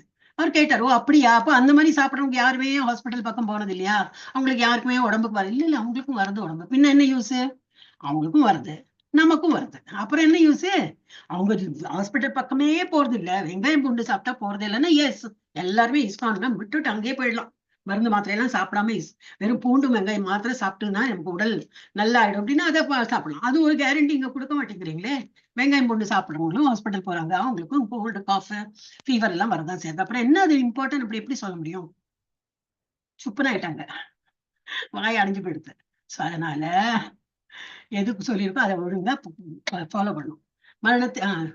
ஜட உடலின் இத்தகைய துன்பங்களிலிருந்து வெளிவர பல்வேறு திட்டங்களை தீட்டுவதில் எந்த பயனும் கிடையாது. வியாதி வந்தா வரதான் செய்யும், மரணம் வந்தா வரதான் செய்யும். அது பகவானோட கையில இருக்கு, எப்போ மரணம் வரணும்னு சொல்லிட்டு அவருக்கு தான் தெரியும். அதனாலதான் 8வது சாப்டர் நினைவு வச்சுக்கணும். எப்ப வேணா மரணம் வரும். அப்ப நம்ம என்ன பண்ணணும், பழக்கப்படுத்தணும். கடைசி நேரத்துல அந்த காலேஜ மாமேவ, கடைசி நேரம் எப்போ இருந்து நமக்கு தெரியாது. டேட் ஆஃப் பர்த் வேணா குறிச்சிடுவாங்க டாக்டர், இந்த நேரத்துல இந்த குழந்தைய வந்து டிசெக்ஷன் பண்ணி நான் எடுத்து விடுறேன் அப்படின்னு. ஆனா இறப்பு யாருக்கு தெரியாது, அந்த டாக்டருக்கே தெரியாது. அவன் குறிக்கிறான் இல்லையா, யாரு, அந்த ஜோசியன், அவனோட லைஃபே ஸ்டேக்ல இருக்கு, அவனுக்கே தெரியாது அவன் எப்போ போறான். ஆனா நம்ம ஜாதகத்தை வந்து குறிச்சு இது வந்து இப்படி இப்படி அவனோட டெத் வரும் அப்படி இப்படிலாம் குறிப்பான். சோ அதனால யாருக்கும் வந்து நம்ம டெத்தை பத்தி தெரியாது, அவருக்கு தான் தெரியும் எப்ப நம்மளுடைய ஸ்டாப் அப்படி சொல்லுவார் அப்படின்னு. அதனால எந்த பயனும் இல்லை, நம்ம எல்லாம் பிளான் பண்றதுல ஒரு பிரயோஜனம் இல்லை. ஆன்மீக அடையாளத்தை மீண்டும் பெறுவதற்கான வழியை தேடுவதே சிறந்த உபாயமாகும். கடைசி ரூட்ன்னு அந்த இது சொல்லுவாங்களே, இப்படி இப்படி இப்படி இப்படி போவாங்களே, அங்க என்ன தமிழ்ல சொல்ல முடியாது, மேஸ் சொல்லுவாங்க இங்கிலீஷ்ல. இப்படி போனோம் பார்த்தா, ஓ இல்ல இல்ல அது பிளாக், இப்படி இப்படி இப்படி வழி கிடைச்சது, அங்க வர இல்ல இல்ல அந்த வழியும் சரியில்லை அப்படின்னு சொல்லிட்டு கடைசியில ஏதோ ஒரு வழியில வெளியில வருவோம், மேஸ். அது மாதிரி நமக்கு தெரியவே தெரியாது, பகவான் ஒரு திட்டம் போட்டிருக்காரு, அதுலதான் எல்லாமே இயங்கும். நம்ம ஆனா ட்ரை பண்றோம், இதை பண்ணலாமா அதை பண்ணலாமா, இந்த லைஃப்ல அதை அச்சீவ் பண்ணலாமா, ஒன்றும் பிரயோஜனம் இல்லை. ஆன்மீகம் மாத்திரமே தான். ஆன்மீகம்னா என்னது? பகவானை நம்பி பகவானுக்கு தொண்டு புரியறது தான் ஒன்று மட்டும்தான் நமக்கு வந்து பயனை தரும். அப்புறம் ஆன்மீக முன்னேற்றத்திற்கு அவசியமானதை காட்டிலும் அதிகமான வாழ்க்கை தேவைகளில் பற்றுதல் கொள்ளக்கூடாது. ஆன்மீகத்துல தான் இம்பார்ட்டன்ட் ஜாஸ்தி, அதுக்கு தான் கொடுக்கணும். நேரம் கிடைச்சதா, இப்ப என்ன சொன்னேன், நேரம் கிடைச்சதா, போர் அடிக்கிறதுன்னு அந்த வார்த்தையே வராது. எப்ப நேரம் இருக்கோ மாலை எடுத்துக்கணும், ஜபம் பண்ணு. கரெக்டா அப்ப எல்லா வேலையும் நினைவு வரும். மாலை எடுத்துனோம்னா இல்ல இல்ல அதை பண்ணும் இதை பண்ணும் நினைவு வரும். அப்ப என்னது, மாலை ஜபம் பண்ணும், எல்லா வேலையும் நடக்கும். First importance you should give to ஆன்மீகம். ஆன்மீகம்னா பகவானை நினைப்பதிலும் பகவானுக்கு வந்து தொண்டு புரிவதிலும் நம்ம வந்து அதுதான் அவசியம். பாக்கி உள்ளதெல்லாம் you can do it. Of course வீட்டுல இருந்தோம்னா அந்த சமைக்கிற வேலையில இல்ல ஜபம் பண்ண சொன்னாங்க மாதாஜி, வீட்டுல உள்ளவங்க எல்லாம் அப்புறம் சாப்பிட்டுக்கிட்டோம், அதெல்லாம் இல்ல. அவங்களுக்கு என்ன பண்ணணுமோ, we are responsible for their food, எல்லாம் என்னெல்லாம் நமக்கு ரெஸ்பான்சிபிலிட்டியோ அதெல்லாம் பண்ணணும். ஆனா அப்போ நமக்கு 24 மணிக்கு நம்ம எல்லாம் வேலை பண்றது இல்லையே, எப்போ நேரம் கிடைக்கும், அப்பா இப்பதான் உட்காந்து என்ன பண்ணலாம் மாலை எடுத்துதான் கையை, நான் என்னோட மாலையை நான் எந்த ரூம்ல போனாலும் மாலை இருக்கும். அந்த ரூம்ல இருந்தேன்னா இந்த ரூம்ல வந்து எடுக்கிறதுக்கு சோம்பேறியா இருக்கா, இங்க அங்கேயே இருக்க பக்கத்துலயே இருக்க, எடுத்து பண்ணு அப்படின்னு. அவ எங்க போனோமா, சுவாமி ஷெல்ஃப்ல தான் நான் மாலை வைப்பேன். இன்னைக்கு நான் வந்து விழுப்பு, நான் தொட முடியாது, அதனால இன்னைக்கு வந்து 3 நாளைக்கு 4 நாளைக்கு நான் வந்து ஜபம் இல்லை. No no no not at all. ஜபம் வந்து எந்த நேரமும், அதாவது அந்த இது இல்லையா, நம்ம சைத்தன்ய சரிதாமிரத்திலயும் இதுலயும் வருது. சைத்தன்ய மகாபிரபுக்கும் அவரோட சீடர் சொன்னார், அவர் சொன்னார், நான் வந்து நேச்சர்ஸ் கால் அட்டென்ட் பண்ணிட்டு வரேன், வெளிக்கு போயிட்டு வரேன், நீ வந்து இதெல்லாம் பாத்துக்க ஜபம்லாம். அவர் வந்து ஜபமாலை எல்லாம் வச்சுட்டு போனார். அவன் இப்ப அந்த இது சீடம் வந்து ரொம்ப இது இன்னசென்ட். அவர் சொன்னா, நீங்க இப்படி வச்சுட்டு போறீங்களே, அப்ப ஏன்னா அதெல்லாம் அசுத்தமான ஏரியா இல்லையா, அங்கெல்லாம் நம்ம கொண்டு போக கூடாது. ஆனா அங்க மரணம் வந்தா என்ன பண்ணுவீங்கன்னு, பகவானோட பேர் எடுக்கலன்னா அங்க மரணம் வந்தா கடைசி நேரத்துல இவ்வளவு எல்லாம் பண்ணிட்டு கடைசி நேரம் பகவானை நாம எடுக்க முடியாது, நான் இது டாய்லெட்ல இருக்கேன் அப்படின்னா போச்சு, லைஃபே போச்சு. அந்த டைம்ல காக்ரோச் பல்லி அப்படின்னா அந்த பல்லியே காக்ரோச்சா போயிடும். அதனால ஜபம் மாத்திரம் ஒரு ரீசனுக்கு நம்ம வந்து விட்டே கொடுக்க கூடாது. Every time you have to have நாமம் இன் யோர் இது, நம்ம வாயில இப்போ நாமம் இருக்கணும். பகவானை நினைத்துண்டு, சும்மா பேரளவுல இருந்து பகவானை நினைத்துன்னு பண்ணணும். இன்னும் அஜாமிளங்கதையில அவருக்கு மோட்சம் கிடைச்சது அப்படின்னாக்கா, அஜாமிளங்கதையில வந்து நாராயணா நாராயணன் சொல்லிட்டு பிள்ளைய நினைச்சுதான் கூப்பிட்டார். இருந்தாலும் அவருக்கு வந்து இது பேரு சொல்றது நன்மை உண்டு, ஆனா ஆத்மார்த்தமா பகவானோட பேரை சொல்லும் போது என்னது, கண்டிப்பா ரிசர்வேஷன் இன்னும் கோலோகம் இருந்தாலும் RACO இதெல்லாம் கிடையாது, வெயிட்டிங் லிஸ்ட் எல்லாம் கிடையாது. சோ ஆன்மீக முன்னேற்றத்திற்கு அவசியமானதை காட்டிலும் அதிகமான வாழ்க்கை தேவைகளில் பற்றுதல் கொள்ளக்கூடாது. வேறு பாக்கிக்கெல்லாம் நம்ம இம்பார்ட்டன்ஸ் கொடுக்க கூடாது. அப்புறம் என்னது, மனைவி குழந்தைகள் மற்றும் வீட்டின் மீது சாஸ்திரங்களில் கூறப்பட்டுள்ளதை காட்டிலும் அதிகமாக பற்றுதல் வைக்கக்கூடாது. இதெல்லாம் 13 சாப்டர்ல வரதுதான், எல்லாம் பண்ணிருக்கோம். இப்போ திரும்பி உங்களுக்கு சான்ஸ் இருக்கு, திரும்பி ஜனவரி மந்த்ல வரும். 13 chapter will be covered in 1 day. அழகா இதெல்லாமே நீங்க வந்து அட்டென்ட் பண்ணலாம். குவிக்கா பண்ணிடுவாங்க இல்லையா. 18 days கோர்ஸ் ஏன் ரொம்ப பிடிக்கும் எனக்குனாக்கா, சீக்கிரமாயிடும். அது வந்து ஃபாஸ்ட் ஃபுட் மாதிரி ரொம்ப விஸ்தாரமா எல்லாம் எக்ஸ்பிளனேஷன் இன்னொரு நட்செல்லாம் சொல்லி கொடுத்துருவாங்க. சோ அந்த மாதிரி. சோ மனைவி அப்போ ஐயோ மனைவி மக்கள் மேல எல்லாம் நம்ம அக்கறை கொள்ளணும், எவ்வளவு உண்டோ அவ்வளவுதான். ரொம்ப ஓவரா நீ காலேஜ் போகணுமே எல்லாத்தையும் கையில கொடுத்து நீ வெளியில போறது வரைக்கும், அப்புறம் என்ன போய் காலேஜ் கொண்டு விட்டுட்டு வரலாமே, அப்புறம் அங்கேயே உட்காந்து அவர் பீரியட் முடியறது வரைக்கும் நம்ம வெளியில உட்காந்துட்டு ஏன்னா உள்ள அலோவ் பண்ண மாட்டான். இல்ல என் குழந்தை பக்கத்துல தான் உட்காருவேன் அப்படின்னா ஸ்கூல்லயே அலோவ் பண்ண மாட்டான். அந்த மாதிரிலாம் பண்றோமா இல்ல, நமக்கு வேலையாச்சு, நமக்கு வெளியில வேலைக்கு போனோம், படிக்கிறோம், நீ பாரு உங்க காலேஜ் ஆச்சு உங்க ஸ்கூல் ஆச்சு நீ படி அவ்வளவுதான் அப்படின்னு சொல்லிட்டு விட்டுறாங்க இல்லையா. அந்த மாதிரி நம்ம விட்டு பழகணும். எதுவுமே நம்ம வந்து ஓவரா நம்ம வந்து இண்டல்ஜ் பண்ணி என்ன ஆயிடும்னா அவங்க படிக்க மாட்டாங்க. மெயினா என்ன, நம்ம குழந்தைகளுக்கு எவ்வளவு நம்ம ஃப்ரீடம் கொடுக்குறோம், ரொம்ப ஃப்ரீடம்னா அந்த மாதிரி இல்ல, பொறுப்பு. அவங்களுக்கு பொறுப்பு கொடுத்தோம்னா நல்ல சமத்து குழந்தைலாம் வந்துருவாங்க. இல்ல நான் தான் எல்லாம் பண்ணி கொடுப்பேன் குழந்தைக்குன்னா அந்த குழந்தை அப்புறம் எப்படி புத்தி எப்படி வளரும், ஸ்மார்ட்னஸ் எப்படி வரும். அதனாலதான் இப்போ இந்த பேரண்ட்ஸோட இதுல பாக்கலாம், ஜென்ரல் ஒரு அப்சர்வேஷன்ல பார்த்தாலும் ரொம்ப அந்த கஷ்டப்பட்டு அந்த மாதிரி வளர்ற குழந்தைகள் ரொம்ப ஸ்மார்ட்டா இருப்பாங்க. ஏன்னா உங்க அம்மா அப்பா எல்லாம் அவ்வளவு எல்லாம் கேர் எடுத்துக்க மாட்டாங்க. அந்த குழந்தைகள் தானாவே they will learn to take care of themselves. வேற நல்ல வசதி படைத்தது அம்மா அப்பா எல்லாம் கூடவே இருக்காங்க, சாப்பாடுல இருந்து ஊட்டுறாங்க, எல்லாம் அந்த மாதிரி பண்ணும்போது என்னது தெரியாது அந்த குழந்தைக்கு. அப்ப அந்த குழந்தைக்கு தெரியாதக்கு ஆக்குறது நம்ம தான். ஒரு குழந்தைய வந்து ஸ்மார்ட்டா அன்னை வளர்ப்பதில்லை சொல்றோம் இல்லையா? ஒரு குழந்தை, எல்லா குழந்தையும் பிறக்கையில் நல்லதுதான். அது என்னது நல்லவனாவதும் தீயவனாவதும் அன்னை வளர்ப்புல இருந்து இதுதான். பந்தம், பாசம், நம்ம கண்மூடித்தனமா பாசம் காட்டணும்னா அவங்களோட வாழ்க்கை வந்து நம்ம தான் வந்து இன்டைரக்டா வந்து குட்டிச்சவராக்கணும். சோ அதனால மனைவியா இருக்கட்டும், மனைவின்னு இங்க மனைவி கொடுத்துருக்கேன், நம்ம புருஷன் வச்சுக்கலாம். என் புருஷனுக்கு எல்லாம் நான் கைப்பட நான் தான் பரிமாறணும், நான் தான் சுட சுட நான் போட்டாதான் சாப்பிடுவார் அப்படின்னு. நம்ம நிரந்தரமா இல்ல அவர் தான் நிரந்தரமா? இல்ல அவர் நமக்கு முன்னாடி போயிட்டான்னா நம்ம அப்புறம் என்ன பண்றது? லைஃபே இடிஞ்சு போயிடும். அப்படிதான் எனக்கு பழக்கம். I'm total 24 hours I'm in front of him. அவருக்கு எல்லாம் பார்த்து பார்த்து நான் பண்ணி கொடுத்துருங்க. அந்த மாதிரி பண்ணும்போது அவர் இல்லைன்னா நம்ம என்ன பண்ணுவோம்? போச்சு, நம்ம லைஃப் போச்சு. இல்ல நம்ம என்ன நம்ம போயிட்டோம், அவர் தான், அவருக்கு எவ்வளவு கஷ்டம். நம்ம இல்லாம அவர் எப்படி மேனேஜ் பண்ணுவார் இல்லையா? சோ அதனால எல்லாத்தையும் லிமிட்டடா தான் நம்ம வந்து பாசம் வைக்கிறோம். மனைவியா இருக்கட்டும், குழந்தைகளா இருக்கட்டும், மற்றும் வீட்டின் மீது. வீடு என்னுடைய வீடு, என்ன நான் ஒவ்வொரு இது பண்ணி வாங்கியிருக்கேன், வீடை வந்து இது பண்ண மாட்டேன், எல்லாம் சில பேர் எல்லாம் வீட்டுல கூட பட்டிருப்பா. அந்த மாதிரி இல்லை. இது சாஸ்திரங்களில் கூறப்பட்டுள்ளதை காட்டிலும் அதிகமாக பெற்றதன் கொள்ளும். அப்போ சாஸ்திரங்கள்ல கொடுத்துருக்கு எவ்வளவு பண்ணும், எது பண்ணணும், அதுதான் இம்பார்ட்டன்ஸ் கொடுக்கணுமே தவிர அதுக்கு மேல நம்ம வந்து ஜாஸ்தி ஓவரால் நம்ம வந்து பற்றுதல் வைக்க கூடாது. விரும்பத்தக்கவை, விரும்பத்தகாதவை ரொம்ப பிடிக்கும், இதுனா ரொம்ப பிடிக்கும், அது பிடிக்கவே பிடிக்காது, அந்த மாதிரி இருக்கக்கூடாது. என்ன உணர்ச்சிகள் வெறும் மனதால் உருவாக்கப்படுபவையே என்பதை உணர்ந்து அவற்றினால் மகிழ்ச்சி அடைவதோ வருத்தம் அடைவதோ கூடாது. இப்போ ஒருத்தன் வந்து இது டயபெட்டிஸ் வந்து ஒருத்தர், அவன் என்னைக்குமே சர்க்கரை போட்டுதான், எல்லாத்துக்கும் ஒரு சர்க்கரை வேணும், வெள்ளம் வேணும், அந்த மாதிரி சாப்பிட்டவனுக்கு டாக்டர் சொல்லிட்டா ரொம்ப அவனுக்கு இது ஜாஸ்தி, சுகர் ஜாஸ்தி, நோ சுகர் எட் ஆல் அப்படின்னா என்ன பண்ணுவோம்? எடுத்துக்க மாட்டான். எது அவன் கசப்பா இருந்தது அதெல்லாம் அவன் சாப்பிட பழகி அதுதான் நல்லா. பாவக்காய் அப்படியே கடிச்சு சாப்பிடுவோம். ஒரு காலத்து ரொம்ப கசப்பா இருந்ததெல்லாம் அவனுக்கு இப்ப கசப்பு சொல்ல மாட்டான், பட் ஓகே ரொம்ப நன்னா இருக்குன்னு சொல்ல மாட்டான், பட் ரொம்ப நன்னா இருக்கே அந்த மாதிரி என்னைக்குமே யாரும் சொல்ல மாட்டான், பட் பழகிடுவோம் இல்லையா? சோ அந்த மாதிரி எனக்கு இதெல்லாமே உணர்ச்சிகள் தான், இதெல்லாம் கம்பேரிட்டிவ்.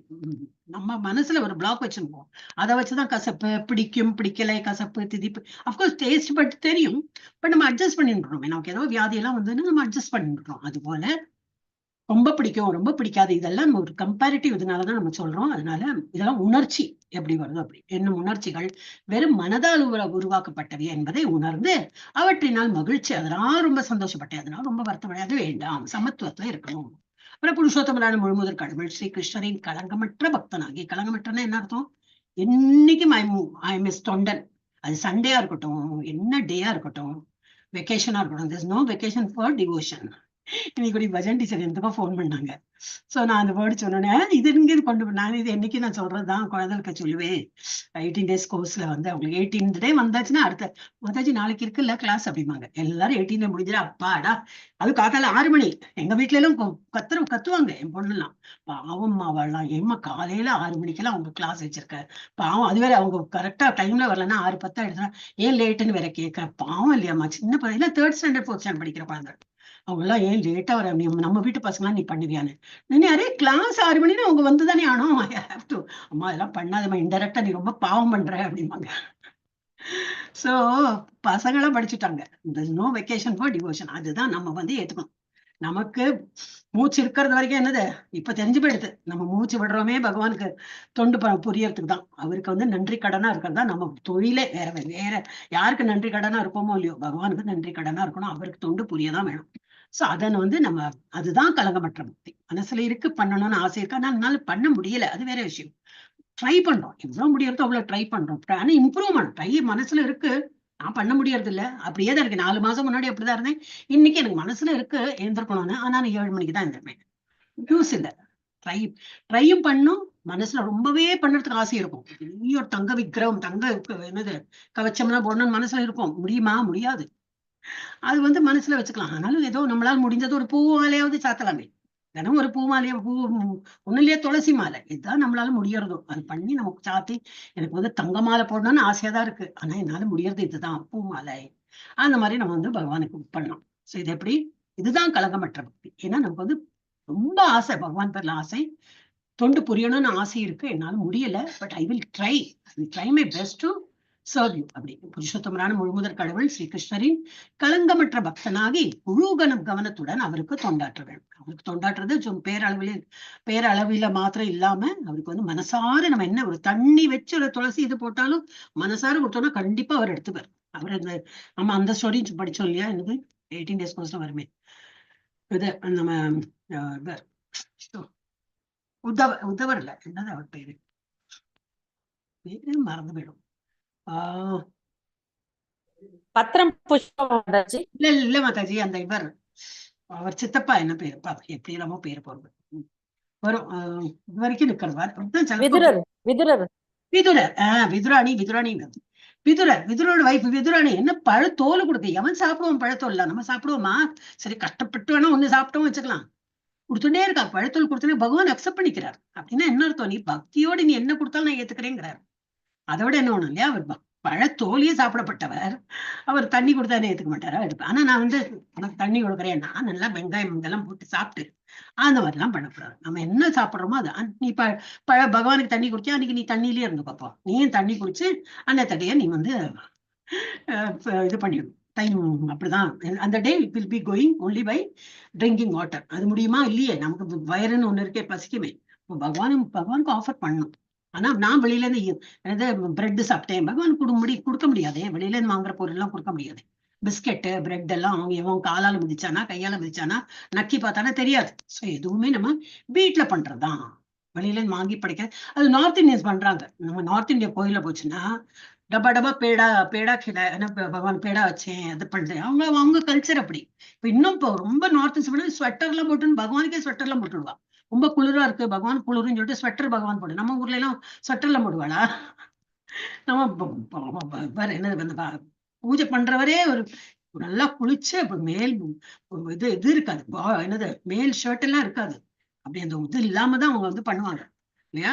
நம்ம ஏன்னா நம்ம ஊர் வந்து அந்த மாதிரி ஒரு இது இந்த பிரதேசம் என்னது சூடு ஜாஸ்தி. அப்ப அங்க அது நம்ம ஊர்ல அது பரவாயில்ல. அந்த நார்த்ல எல்லாம் அதை எதிர்பார்க்க முடியாது. அவங்க காலில் சாக்ஸ் போட்டு இருப்பாங்க, கையில கிளவுஸ் இருக்கலாம், தெரியாது எனக்கு. நார்த்ல ரொம்ப டாப் இதுல போச்சுனாக்கா எல்லாம் ஸ்வெட்டர் என்ன மஃப்ளர் என்ன எல்லாம் போட்டுதான் அவங்க பூஜாரி. இவங்க பூஜாரியா யாருன்னே தெரியாது நமக்கு. அப்படிதான் அவங்க பண்ணுவாங்க. ஸோ முழு கவனத்தில் அது தொண்டாற்ற வேண்டும். ஆன்மீக பண்பாட்டிற்கு சாதகமாக இருக்கும் அமைதியான சூழ்நிலையில் தனிமையில் வசிப்பதற்கான விருப்பத்தை வளர்த்து. இதெல்லாம் பகவத்கீதால படிச்சதான். தனிமையில் என்னது, we should be with the family, எல்லாம் கரெக்ட் தான், எல்லாம் சொசைட்டியோட இருக்கணும், எல்லாம் கரெக்ட் தான். இருந்தாலும் தனித்து ஏன்னாக்கா நம்மள மனசை கலைக்கிறதுக்குன்னே 10 பேர் ரெடியா இருப்பா. ஆமா என்ன இன்னும் நீ பண்ணிட்டு இருக்க, எந்த நேரம் என்ன ஜபம் இது என்ன கிடைக்கும், என்ன ஹரே கிருஷ்ணா சொல்ற நீ, இல்ல ஹரே ராம தான் முதல்ல எல்லாம் அதுல இருந்து ஆரம்பிப்பா. ஏன் ஹரே ராம சொல்றது இல்லை, ஏன் ஹரே கிருஷ்ணா சொல்ற, ஏன் நீ வந்து திலகம் இட்டுக்கிற, ஏன் அது இட்டுக்கிறது இல்ல, ஏன் இதுதான் போட்டுக்கிற, ஏன் அப்படி இருக்க, ஏன் காலையில ஏதோ காலையில எழுந்துக்கிறது இஸ்கான்ல மாத்திரம் இல்லையே, நம்ம பக்கத்து கோயில்ல போச்சுன்னா காத்தால 4:30 மணிக்கு டங் டங் டங்னு அடிப்பாங்க. அங்கேயும் மங்களாரத்தி உண்டு. இங்க மங்களாரத்தி சொல்லுவாங்க, அங்க வந்து நிர்மாலிய தர்சனம், இந்த தர்சனம் என்ன சொல்லுவாங்க, உலகளாவிய இல்ல அதுக்கு என்னமோ பேர் இருந்தேன், ஏதோ ஒரு பேரு சொல்லுவாங்க. அது காக்கட ஆர்த்தி. நீங்க இது நம்ம மகாராஷ்டிரா எங்க இதுல இந்த சாய்பாபா கோயில் வந்து அதுக்கு வேற ஒரு ஆர்த்திம்பா, காக்கட ஆர்த்தி. அது நம்பலான்னா இதே நம்ப கூடாது. ஸோ எல்லா இதுலயும் பகவானு காலையில எழுப்புறதுக்கு, பகவான் தூங்கிட்டாரா, உங்க கடவுள் எல்லாம் தூங்குவாரா அப்படிலாம்பா. இது வந்து ஒரு பாவனை தான். பகவானுடன் இருக்கிற உபவாசம். நேத்தி கூட ஏதோ ஒரு இதை பார்த்தேன்னா நிறைய கேட்டுட்டே இருவேன். அது தெரியும் நமக்கு. உபவாசம் அப்படிம்பாங்க. உபவாசம்னா எனக்கு உப்புன்னா பக்கத்துல, வாசம்னா இருக்கிறது, வசிக்கிறது. பகவானுடன் இருக்கிறது தான் உபவாசம். உபவாசத்தை நான் அத்தை பண்ணி சாப்பிட்டேன், இது பண்ணேன் அது பண்ணேன். சாப்பிடறதுக்கு உபவாசமே கிடையாது. உபவாசம்னா ஃபாஸ்டிங் அதோட மீனிங் கிடையாது. உபவாசம்னா பகவானுடன் இணைந்து இருக்கிற நேரம் அது. அன்னைக்கு நான் உபவாசமா இருக்கேன்னு அர்த்தம், அந்த நாள்ல நான் வந்து சாப்பாட்டுக்கெல்லாம் விருப்பம் அது அதிகம் காட்டாம நான் பகவானுடைய நாட்டத்துல இருப்பேன், நிறைய ஜபம் பண்ணுவேன், நிறைய ஸ்கிரிப்சர்ஸ் படிப்பேன். அந்த மாதிரி நான் பகவானுடன் இணைந்து இருக்க போறேன். உபவாசம் பகவானுடன் இணைந்து, இந்த உப்பம்னா இந்த பக்கத்துல அவர் கூட இருக்க போறேன், பகவானை நினைத்து அந்த டே நம்ம வந்து அந்த டே பாஸ் பண்ண போறேன், அந்த மாதிரி உபவாசம். ஸோ இப்படி நிறைய மீனிங் இருக்கு. நமக்கு அதெல்லாம் தெரியாம உபவாசம்னாக்கா நல்லா சாப்பிடணும். என்ன சாப்பிடணும், இது எடுக்கக்கூடாது, வெங்காயம் எடுக்கும். அப்படியாப்பா அது வெங்காயம் இல்லாததுக்கு என்னெல்லாம் சாப்பிடலாம், அதுக்கே இது நடக்கும். கொஸ்டின் ஆன்சர்ல பார்த்தா அந்த பால் எடுத்துக்கலாமா, இந்த தானியம் எடுத்துக்கலாமா, என்ன சாமி எடுத்துக்கலாமா, சூமி என்னெல்லாம். அது நான் எங்க ஊர்ல எல்லாம் சாமி கேம் எல்லாம் தெரியவே தெரியாது. அதை எடுக்கலாமா, இது எடுக்கலாமா, ஏதோ அன்னைக்கு நேரம் அன்னைத்த டே ஏதோ ஒண்ணு சாப்பிடணும், அவ்வளவுதான். அதிக நேரம் சாப்பாடு செலவழிக்காம பகவானை நினைத்து டைமை போக்குறது தான் நம்ம இன்டென்ஷன். அன்னைக்கு இது வந்து ஜாஸ்தி கிச்சன்ல எல்லாம் வேலை பண்ணாம பகவானை நினைத்து பண்ணணும். இந்த இன்டென்ஷன் இருந்தோம்னா இந்த மாதிரி கொஸ்டின்ஸே வராது. அந்த மாதிரி விருப்பத்தை வளர்த்து கொள்ள வேண்டும். மேலும் அபக்தர்கள் கூடக்கூடிய கூட்டமான இடங்களை தவிர்க்க வேண்டும். இதுதான் வந்து அமைதியா தனியா இருக்க ஏன் பழகணும்னாக்கா, இந்த அதிகமா என்னன்னா அபக்தர்கள் தான் இருப்பான். ஏன் இப்பவே இதுன்னு பகவத்கீதை படிக்கிறேன், ஏன் இப்பவே இது பண்ற, ஏன் இப்பவே ஜபம் பண்ற, உனக்கு வேற வேலை இல்லைன்னு சொல்லிட்டு நம்மளே முன்னேற முடியாம இது தவிச்சுட்டு இருப்போம். ஒரு படி எடுத்து வைக்கலாமான்னு நினைச்சுக்கிறதுக்குள்ள இவங்க சொன்னா ஒரேடியா கீழே வீழ்ச்சி தான். நம்ம 18 days கோர்ஸ்ல எவ்வளவு பேர் படிச்சாங்க, இப்ப நம்ம அதை பார்த்தாலே தெரிஞ்சிடும். அதுக்கப்புறம் level 2ல வரும்போது எவ்வளவு பேர் படிச்சாங்க, இப்ப level 3 வரும்போது எவ்வளவு பேர், இன்னும் கம்மி ஆயிட்டே தான் வரும். நம்ம குரூப்ல எவ்வளவு பேர் எடுத்துட்டேன் இல்லையா? முடியாது, சில பேருக்கு முடியவே முடியாது. இது அந்த டைம்ல தான் யாரா வருவா, அந்த டைம்ல தான் யாரோ நமக்கு எங்கேயோ போகணும், இந்த மாதிரி பண்ணும்போது விட்டு போயிடும். அப்புறம் நமக்கு பண்ணத்துக்கும் தோணாது. சரி போச்சு, விழுந்தவங்க விழுந்தாச்சு, நம்ம போயிட்டே இருக்கலாம்னு சொல்லிட்டு போகணும். நம்மளால முடிஞ்சது அவங்கள கோக்ஸ் பண்ணி மேல கொண்டு வரணும், அவங்கதான். சோ ஏன்னா நிறைய most of the people are அபக்தர்கள், நம்மளை கீழே விழுத்துறதுக்கு தான் காத்துட்டு இருப்பாங்க. அதனால நம்ம தனித்து நம்மளுடைய காரியத்தை, நம்ம டியூட்டி எல்லாம் பண்ணிட்டு நம்ம தனியா இருந்து நம்மளோட பக்தி பண்ணி இருக்கு. அதுக்குன்னு அப்ப நம்ம ஒன்னே செல்ஃபிஷா இருந்து யாரையும் அப்ப நான் கொண்டு போக மாட்டேன்ப்பா, நான் மாத்திரம் பக்தலாம் அப்படி இல்லை. நிறைய பேருக்கு தெரியாது. இப்ப இந்த லீலாவதி மாத்தி பண்றாப்புல நிறைய பேருக்கு தெரியாது, இந்த மாதிரி கிளாஸ் இருக்கிறதே தெரியாது. இப்ப சொல்ல போனோம்னு நிறைய பேருக்கு தெரிஞ்சு போயிடுது. இப்போ நம்ம ரொம்ப ஆசை வச்சுட்டு இருக்க வேண்டாம். எல்லாருமே நீங்க சொல்றப்ப இதை விட எனக்கு தெரியாம நிறைய பேர் ஜாயின் பண்ணியிருக்காங்க, இருக்கலாம். ஆனா இவங்க எல்லாம் வருவாங்களான்னு டவுட் தான். ஏன்னா அவங்களுக்கு அந்த மாதிரி சமயம் சந்தர்ப்பம் எல்லாம் அவங்க நினைச்சிருப்பாங்க 6 மணி என்னால முடியும்னு. நான் ஜாயின் பண்றது 6 மணி போட்டேன் காலையில, ஆனா என்னால முடியல அப்படின்னு. சரி 3 PM போட்டவங்களும் அதே மாதிரி இருக்கலாம், 7 PM. எல்லாருக்கும் ஏதோ ஒரு தடஸ்தம், ஏதோ ஒரு இது வந்துட்டே இருக்கும். அதனால இது அவங்க அட்டென்ட் பண்ணலையே, அதுக்கெல்லாம் நம்ம மனசை வருத்தப்படுத்தி பண்ணலையா, 53rd அடுத்த Februaryல வருது, வாங்க ஜாயின் பண்ணுங்க சொல்லணும். நம்ம சொல்றது சொல்லணும். ஏன்னா இந்த பாதை நல்ல பாதை, இதுதான் நமக்கு கடைசியில மேல பகவான் இடத்துக்கு கொண்டு போகக்கூடிய பாதை இதுதான். அப்ப அந்த மாதிரி சொல்லி நம்மளை வந்து அவங்கள நம்ம கோக்ஸ் பண்ணலாம். ஆனா என்னது, most of the people are அபக்தர்கள். அவங்க கூடக்கூடிய கூட்டமான இடங்களை தவிர்க்க வேண்டும். ஆன்மீக அறிவே நிரந்தரமானது. இப்ப நம்ம இதெல்லாம் டாக்டர் படிச்சேன், MBBS படிச்சேன், வேற என்னெல்லாம் படிச்சோம், நான் நிறைய இருக்கு. எனக்கு வந்த வாயில வந்தா டாக்டர், MBBS இதெல்லாம் தான் வரும். வேற என்னெல்லாமோ ஒரு படிப்பு இருக்கு, பெரிய படிப்பு. அப்பா IFSRC என்னெல்லாமோ வரும் எல்லாம். படி என்னாச்சு, கடைசியில அவனோட மூச்சு நிற்கும். மூச்சு நின்று அடுத்த பிறவின்னு ஒரு ஹியூமன் பீயிங் அவன் பிறந்துட்டான். அவனுக்கு மேலேயும் போக முடியல, மோட்சமும் கிடைக்கல, இல்ல கீழே அனிமலாவோ அந்த மாதிரி போகல, ஒரு ஹியூமன் பீயிங்கா பிறக்கிறான்னா திரும்பி அவன் என்ன பண்ணோம், 2.5 வயசுல திரும்பி அவனை நர்சரி ABCD படிக்க ஜூனியர் KGன்னு ஆரம்பிக்கதான் வேணும், வேற வழியே இல்லை. ஆன்மீகத்துல அந்த மாதிரி கிடையாது. ஆன்மீகத்துல நம்ம எவ்வளவு படிச்சு முன்னுக்கு வந்தாலும், ஏதோ நல்லா படிச்சுதான் இருந்தோம், அந்த மாதிரி ஆளும் இறந்துதானே போறான் இல்லையா? நல்லா படிச்சு ஆன்மீகத்துல இருந்து நல்லா தொண்டு புரிஞ்சு எல்லாம் பண்றோம்னு இறக்கதான் போறான். ஆனா அடுத்த ஜென்மத்துல கண்டிப்பா திரும்பி அவனுக்கு மோட்சம் கிடைக்கலைன்னா அவனுக்கு ஒரு human form and in better place he will be born. அது 6வது சாப்டர்ல பகவத்கீதாலையும் கொடுத்துருக்கு. அப்ப என்னது, அவன் வந்து நல்ல ஆன்மீக குடும்பத்துல பிறப்பான், நல்ல செல்வந்தர் வீட்டுல பிறப்பான். அப்ப என்னது, செல்வந்தர்னு என்னது, பிறக்கறதுல இருந்தே அவனுக்கு ஒரு டென்ஷனும் கிடையாது. அழகா ஆன்மீகமும் இருக்கும், பணமும் வசதியும் இருக்கும், எல்லாம் அப்படியே கொண்டு போயிட்டே இருக்கணும். அவனுக்கு ஒரு டென்ஷனும் இல்லாம.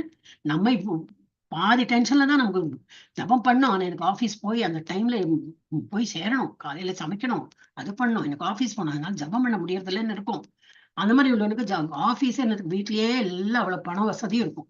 ஸோ ஆன்மீகத்துல திளைச்சு அவன் சின்ன வயசானா நிறைய அந்த வீடியோஸும் வருதே, சின்ன குழந்தைகள்லாம் நல்லா சொற்பொழிவு பண்றது என்ன, அப்பா அந்த மாதிரி எல்லாம் பார்த்தோன்னே இந்த மாதிரி குழந்தைகள் முன்னாடி என்ன MS சுப்புலட்சுமியும் ஏதோ ஒரு பெரிய யாரோதான் வந்து திரும்பி அவங்களுக்கு மோட்சம் கிடைக்காம பிறவி, இந்த மாதிரி பிறவி எடுத்து இப்பவே நல்லா பாடுறா, இப்பவே நல்லா ஆடுறா, அந்த மாதிரி நமக்கு தோணும்.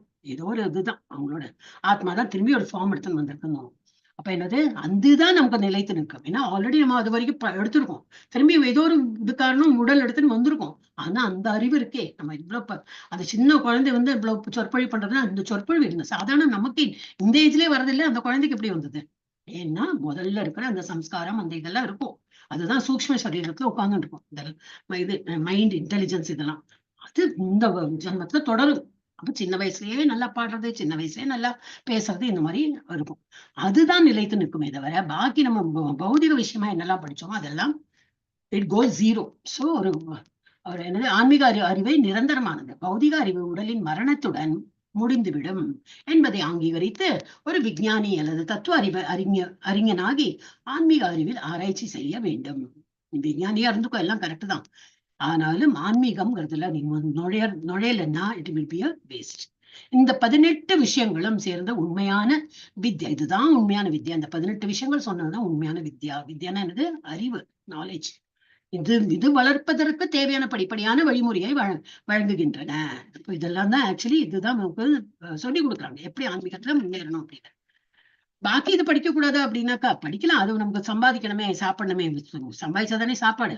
வீட்டுல பசங்களுக்கு ஃபீஸ் கட்டணும், கல்யாணம் பண்ணணும் அப்படின்னாக்கா அந்த பணம் தான் வேணும். அந்த பணம் சம்பாதிக்கிறதுக்கு இந்த மாதிரி பௌதிக விஷயங்கள் படிச்சு வேலைக்கு போதான் வேணும். ஆனா இது நம்மள அடுத்த ஜென்மத்துக்கு கொண்டு போறது, நமக்கு என்ன மோட்சம்னு இதெல்லாம் படிக்கணும். சோ இதெல்லாம் படிப்படியான விதிமுறையை வழங்குகின்றன. இவை அன்றி மற்ற எல்லா முறைகளும் அவித்யா. அவித்யானா என்னது? வித்யாக்கு ஆப்போசிட் அவித்யா. நாலேஜ் இல்லாத, சாதாரண நாலேஜ் கூட இல்ல, அதெல்லாம் நாலேஜே கிடையாதுங்க. அந்த மாதிரி பிரிவில் அடங்குகின்றன. பௌதிக அறிவின் எல்லா வடிவங்களும் மாயா சக்தியின் வெளிப்புற தோற்றங்களே என்றும், என்னது பௌதிக அறிவு என்னெல்லாம் இருக்கோ அது எல்லாமே மாயா சக்தி தான் நம்மளை வந்து பகவான் இடத்தில் வைக்க விடாம நம்மளை வேற எங்கேயோ கொண்டு செல்றது. அந்த மாதிரி நினைச்சுக்கணும் போட்டு. அது எல்லாமே அந்த மாதிரி மாயா சக்தியின் தோற்றங்கள், வெளிப்புற தோற்றங்களே என்றும், அவற்றை வளர்ப்பவன் என்னது? கழுதையை காட்டிலும் சிறந்தவனாகி விடுவதில்லை. ஒரு கழுதைக்கு என்ன பிரபுபாத் என்ன சொல்லியிருக்காரு? அது ஒரு புல்கட்டு கொடுத்ததுனாக்கா அந்த புல்கட்டு கிடைக்குமே ஒவ்வொருட்டே வேலை பண்ணும். அந்த புல்கட்டு கிடைக்கும், ஹி இஸ் வெரி ஹாப்பி. நம்மளும் அந்த மாதிரிதான் இருக்கும். நம்ம அந்த மாதிரி ஒரு அவித்யாவை படிச்சு, ஆஹா எனக்கு இன்கிரிமெண்ட் கிடைக்கும், அவனுக்கு நல்லா உழைச்ச ஒரு வருஷம் நான் நல்லா பண்ணி சேல்ஸ் டார்கெட் எல்லாம் கொடுத்து நல்லா இது பண்ண போறேன், என்ன கிடைக்கும்? ஒரு இன்கிரிமெண்ட் கிடைக்கும், ஒரு பொசிஷன் வேணா, இன்னும் நல்ல பொசிஷன் தரேன், ஒரு கேபின் தரேன், ஒரு லேப்டாப் தரேன், ஒரு மொபைல் தரேன்லாம் சொல்லுவோம். அப்புறம் என்னது? 24 hours you will be servant தான்.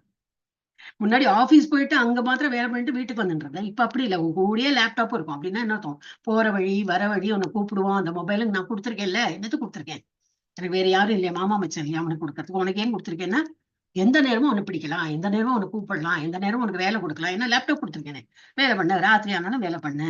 ஐடில உள்ளவங்க எல்லாம் ஏன் டென்ஷனோட வேலை பண்றாங்கன்னா அதுதான், எல்லாருக்கும் லேப்டாப் ஈஸியா கொடுத்துடுவாங்க. ஆஹா எனக்கு லேப்டாப் இருக்காதுன்னா ஒண்ணும் இல்ல, உனக்கு அந்த கழுதைக்கு முன்னாடி அந்த இது கேரட் காட்டி ஓட வச்சிருக்கானே, அதுதான் அது. நம்மளை வந்து எப்படியோ தூண்டில் போட்டு நம்மளை அவங்க கப்சா அவங்க இதுல வச்சிருக்காங்க. சோ நம்ம அதுல எல்லாம் மயங்கக்கூடாது. எல்லாமே இதுதான் நம்மள என்னது? மாயா சக்தி தான். எல்லாமே அவற்றை வளர்ப்பவன் கழுதியை காட்டிலும் சிறந்தவனாகி விடுவதில்லை என்றும் மிக சிறந்த ஆச்சாரியரான ஸ்ரீல பக்தி வினோத தாக்கூர் எப்போதும் கூறுவதுண்டு. அதேதான் ஈஷோபனிஷத்தையும் கொடுத்திருக்கு. அவங்க இன்னும் புதுசாலாம் சொல்ல மாட்டாங்க, அவங்க சொன்னது இதெல்லாம் படிச்சிருக்காங்க இல்லையா. எல்லாம் இந்த ஆச்சாரியர்களும் எல்லாம் ஈஷோபனிஷத் என்ன அது என்ன இதெல்லாம் படிச்சு அதுலேருந்து உள்ள ஒரு கன்செப்ட் எடுத்து அவங்க சொல்றாங்க. சோ ஈஷோ அப்படின்னு சொன்னாங்க. ஈஷோ அதே கொள்கை இங்கே ஈஷோபனிஷத்திலும் காணப்படுகிறது. பௌதிக அறிவின் முன்னேற்றத்தினால் நவீன கால மனிதன் கழுதியாக மாறப்பட்டு வருகிறான். அது நல்ல பௌதிக விஷயம்ல நல்லா தெரியும், கம்ப்யூட்டர் தெரியும், அது தெரியும், இது தெரியும்னா நீ கழுதை மாதிரி நல்லா உழைக்க தெரிஞ்சிருக்க. கழுதிய மாதிரி நல்லா உழைக்கிறேன்னு நம்ம எடுத்துக்கலாமே தவிர, அவன் வந்து கழுதியாவே மாற்றப்பட்ட, ஆனா உடல் ஹியூமன் ஃபார்ம்ல அவன் கழுதியா வேலை பண்றான். பௌதிக அரசியல்வாதிகளில் சிலர் ஆன்மீகத்தின் போர்வையில் தற்போதைய நாகரிகத்தினை சாத்தான்களுடையது என்று கண்டிக்கின்றனர். அப்ப என்னது? நம்ம வந்து ஆன்மீகத்துல இருக்கிறவங்க எல்லாம் வந்து சாத்தான், பௌதிக அரசியல்வாதிகளில் சிலர் ஆன்மீகத்தின் போர்வையில் தற்போதைய நாகரிகத்தினை சாத்தான்களுடையது என்று கண்டிக்கின்றனர். இப்ப இந்த மாதிரி நாகரிகம்னு இருக்கிறது எல்லாமே இதுதான், இட்ஸ் ஆல் மாயா சக்தி. இதுதான் சாத்தான சைத்தான். ஆயினும் துரதிருஷ்டவசமாக பகவத்கீதையில் விளக்கப்பட்டுள்ள உண்மையான அறிவை எவ்வாறு வளர்ப்பது என்பதை அவர்கள் எல்லாம் அப்படி சொல்றாங்க. ஆனா இப்ப நல்லது இப்படி எடுத்து கொடுக்கணும். அப்ப நீங்க இன்ட்ரோடியூஸ் பண்ணுங்களேன், ஸ்கூல்ல எல்லாம் பகவத்கீதான்னு ஒண்ணு ஆரம்பிங்க. இப்ப நம்ம இதுல பார்த்தோம் இல்லையா, இப்ப லேட்டஸ்ட் நியூஸ் என்ன பார்த்தோம்? இந்த அரப் கண்ட்ரில போயிட்டு அவங்க லாங்குவேஜ்ல பகவத்கீதா கொடுத்துட்டாங்க. அவன் சொல்றேன் எங்க லாங்குவேஜ்ல ஸ்கிரிப்சர்ஸ் இருக்கவே இருக்கு, இருந்தாலும் பகவத்கீதா ஒரு மனிதனா இருந்து எப்படி இம்ப்ரூவ் பண்ணணும்னு சொல்லிட்டு நாங்க எங்க லாங்குவேஜ்ல நாங்க பிரிண்ட் பண்ணிட்டோம்னு நம்ம பிரதம மந்திரி அவருக்கு காட்டுறாரு. பெரிய ஷாக் தான் அவருக்கு இல்லையா. சோ அந்த மாதிரி அப்ப Bhagavad Gita is not attached to one religion. as a human, நீ வந்து மனிதனா இருக்கியா, படிக்கணும். அவங்களும் மனிதன் தான் அவங்க நினைக்கிறாங்க, எங்க மதம் வேற மதம் தான், ஆனா நாங்க மனிதனா இருப்போமே, அப்ப நாங்க பகவத்கீதா படிக்கலாம்னு சொல்லிட்டு அவங்க அதெல்லாம் அவங்க லாங்குவேஜ்ல போட்டு எல்லாம் பிரிண்ட் பண்றாங்க. ஆனா அரசியல்வாதிகள் இதெல்லாம் இன்ட்ரோடியூஸ் செய்யணும், அவங்க கையில எல்லா பவரும் இருக்கு, அழகா இன்ட்ரோடியூஸ் பண்ணலாம், பண்ண மாட்டேங்கிறாங்க. ஏன்னா ஓட் பேங்க். இப்ப நம்ம இங்க பாலிடிக்ஸ் தான். பகவத்கீதை விளக்கப்பட்டுள்ள உண்மையான அறிவை எவ்வாறு வளர்ப்பது என்பதை அவர்கள் பொருட்படுத்துவதில்லை. சாப்பாடு கொடுக்குறோம், அதை கொடுக்குறோம், இதை கொடுக்குறோம், எல்லாம் கரெக்ட் தான். ஆனா நல்ல ஒரு விஷயத்த அவங்க இன்ட்ரோடியூஸ் பண்ண இன்னும் நல்லா இருக்கும். எனவே அவர்களால் சாத்தான்களின் நிலையை மாற்ற முடியாது. சாத்தான் தான் இருக்குனாக்கா அந்த நிலை இது அப்படியே தான் இருக்கும். எஸ், மணி எவ்வளவு ஆச்சு? எவ்வளவு இருக்கு பார்த்து விடுறேன். முடியாது. நாளைக்கு 1 2 3 3. இவ்வளவுதான் இருக்கா? 3 தானா? 1 2 3 and off. என்ன மாதாஜி என்ன சொல்றீங்க? 8:45 மாதாஜி இன்னைக்கு என்ன மாதாஜி? கம்ப்ளீட் பண்ணிடலாம் மாதாஜி. கம்ப்ளீட் பண்ணலாமா? ஓகே, நீங்க ஃப்ரீயா இருந்தா பண்ணிக்கலாம். இதெல்லாம் முடிச்சிட்டோம். யாரு? சிந்துஜா மாதாஜி இன்னும் படிக்கணும் இல்ல? சிந்துஜா மாதாஜி படிக்கிறா? நவீன சமுதாயத்தில் ஒரு சிறுவன் கூட தனது தேவைகளை தானே பார்த்து கொள்வதாக எண்ணி பெரியவர்களுக்கு மரியாதை வழங்குவதில்லை. நம்முடைய பல்கலைக்கழகங்களில் வழங்கப்படும் தவறான கல்வி முறையினால் உலகெங்கிலும் உள்ள இளைஞர்கள் பெரியவர்களுக்கு தலைவலியை கொடுக்கின்றனர். எனவே அவித்யாவை வளர்த்தால் வித்யாவை வளர்ப்பதிலிருந்து வேறுபட்டது என்று ஸ்ரீ ஈசோ உபனிஷத் மிகவும் கடுமையாக எச்சரிக்கின்றது. பல்கலைக்கழகங்கள் அவித்யாவின் மையங்களாகவே உள்ளன என்று கூறுவதில் தவறில்லை. இதனால் தான் மற்ற நாடுகளை முற்றிலுமாக அழித்துவிடக்கூடிய கொடிய ஆயுதங்களை கண்டுபிடிப்பதில் விஞ்ஞானிகள் மும்முரமாக செயல்படுகின்றனர். இன்றைய பல்கலைக்கழகத்தின் மாணவர்களுக்கு பிரம்மச்சரிய வாழ்வின் நெறிமுறைகளை பற்றிய உபதேசங்கள் வழங்கப்படுவதில்லை. அவர்களிடம் சாஸ்திர வார்த்தைகளிலும் நம்பிக்கை இருப்பதில்லை. மத கொள்கைகள் வெறும் பெயருக்காகவும் புகழுக்காகவும் கற்பிக்கப்படுகின்றன, நடைமுறை செயல்பாட்டிற்காக அல்ல. எனவே சமுதாய மற்றும் அரசியல் களத்தில் மட்டுமன்றி மதத்திற்கான களத்திலும் பகைமை உணர்ச்சி காணப்படுகின்றது. பொதுமக்கள் அவித்யாவை வளர்த்த காரணத்தினால் உலகின் பல்வேறு பகுதிகளில் தேசியவாத கொள்கை வளர்ந்துள்ளது. இந்த சின்னஞ்சிறு பூமியானது வெறும் பௌதிக பொருள்களின் கலவை என்பதையும் இது பல்வேறு இதர கலவைகளுடன் இணைந்து அளவிட முடியாத வானில் மிதந்து கொண்டுள்ளது என்பதையும் யாரும் எண்ணி பார்ப்பதில்லை. பரந்த விண்வெளியுடன் ஒப்பிடுகையில் இத்தகு பௌதிக கலவைகள் காற்றிலுள்ள தூசியை போன்றவை. கடவுள் கருணையுடன் இந்த பௌதிக கலவைகளை தம்மில் முழுமையானவையாக உருவாக்கியுள்ள காரணத்தினால் இது விண்ணில் மிதப்பதற்கு தேவையான எல்லா வசதிகளுடன் பக்குவமானதாக காணப்படுகின்றது.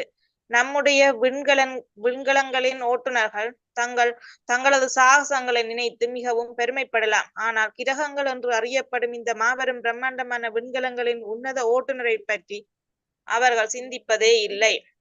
இது வரும் 18 days கோர்ஸ்ல வரணும். I have a very beautiful அந்த இது குழந்தைகளோட இதுல எல்லாம் பூமியெல்லாம் சுத்துறது, எல்லாம் சுத்துறது.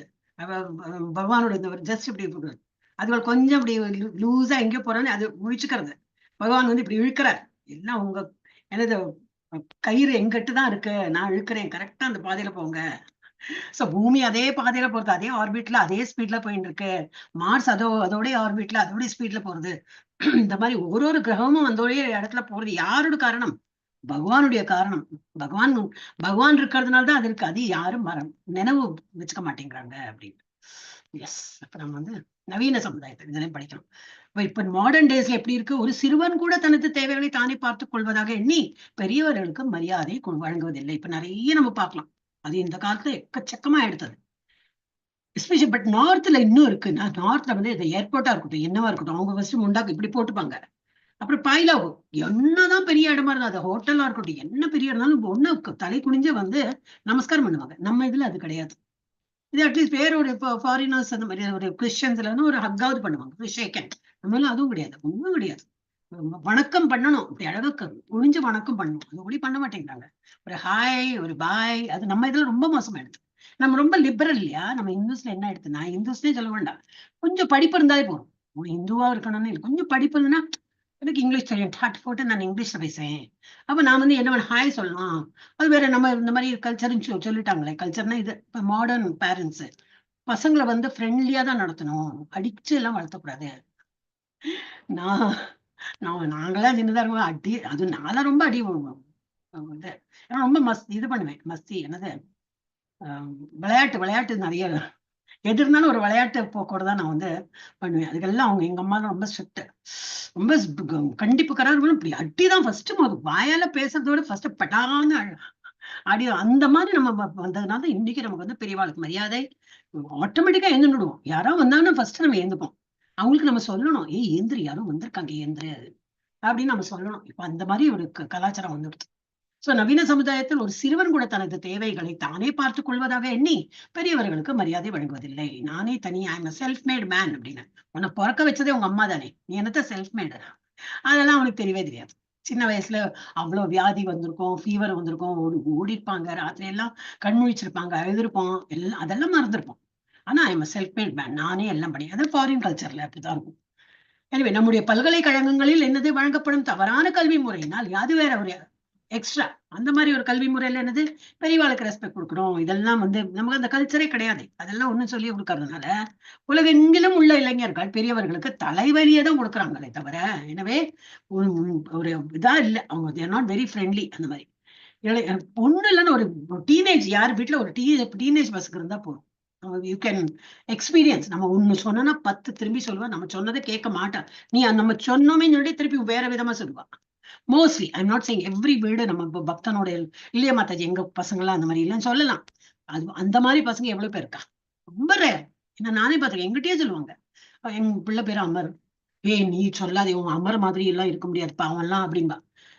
மேபி நான் அவன் சின்ன வளரும் போது நான் இப்படி நானே அப்படி இருக்கலையேப்பா, இவன் இப்படி இருக்கான் அப்படின்லாம் நான் நினைச்சது உண்டு. நானும் படான்னு சொல்லுவேன், அது வாயாலேயோ. நான் ஒரு ஏன் கொஸ்டின் இருக்கும் எனக்கு. I will not immediately accept, I want to ask. அது தெரிஞ்சுக்கணும், அது நல்லா புரிஞ்சுக்கணும். இந்த பசங்களை எல்லாம் கேட்டுப்பாங்க, நல்ல மார்க் வாங்க, ரொம்ப ஐயோ இவ்வளவு எல்லாம் சமத்தா இருக்காங்களே, நானே அந்த மாதிரி இல்லையே, நான் அந்த மாதிரி வளரலையேன்னு நான் ரொம்ப அதிசயப்பட்டு தான் வளர்த்திருக்கேன். அதனால உங்க அம்பர் மாதிரி இருக்காது அப்படி எல்லாம் சொல்லுவாங்க. பட் வந்து இன் ஜெனரல் இட் ஹஸ் பிகம் ஒரு பிராக்டிஸ். எல்லார் வீட்லயும் டென்ஷன் தான், பசங்களை வச்சு டென்ஷன் தான். சொன்னா கேட்க மாட்டேங்கிறான், இதுதான் வருது. சோ உலகங்களும் இது உள்ள இளைஞர்கள் பெரியவர்களுக்கு தலைவலினா என்ன அர்த்தம், சொன்னபடி கேட்க மாட்டாங்க, டென்ஷன் தான் அவங்களை வச்சது. பெரியவர்கள் எனவே அவித்யாவை வளர்த்தல் வித்யாவை வளர்ப்பதிலிருந்து வேறுபட்டது. சோ இதெல்லாம் அவங்க படிக்கிறது எல்லாமே அவித்யா.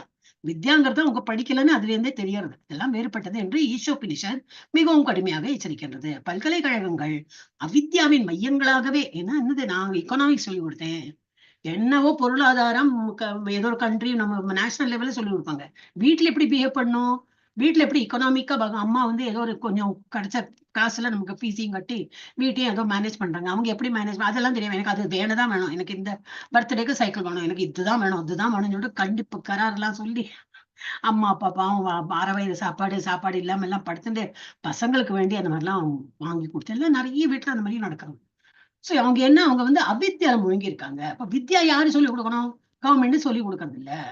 இப்ப வெளியில வந்து போனா யாரும் சொல்லு, அப்ப நம்ம தான் என்ன பண்ணணும், நான் இதுல இருக்கேன், நீ வாப்பா சும்மா உட்காரு, என் கூட உட்காரு, காலையில நான் வந்து ஜெபம் பண்றேன். ரொம்ப சின்ன குழந்தைகள் கேட்கும், ஒரு மாதிரி வயசுக்கு வந்தப்பனா கேட்காது. ஆமா நீ பழைய பஞ்சாங்க, உனக்கு என்ன வேலை, நமக்கு வயசாயிடுது அப்படின்னு நம்மளையே கார்னர் பண்ணிடுவாங்க.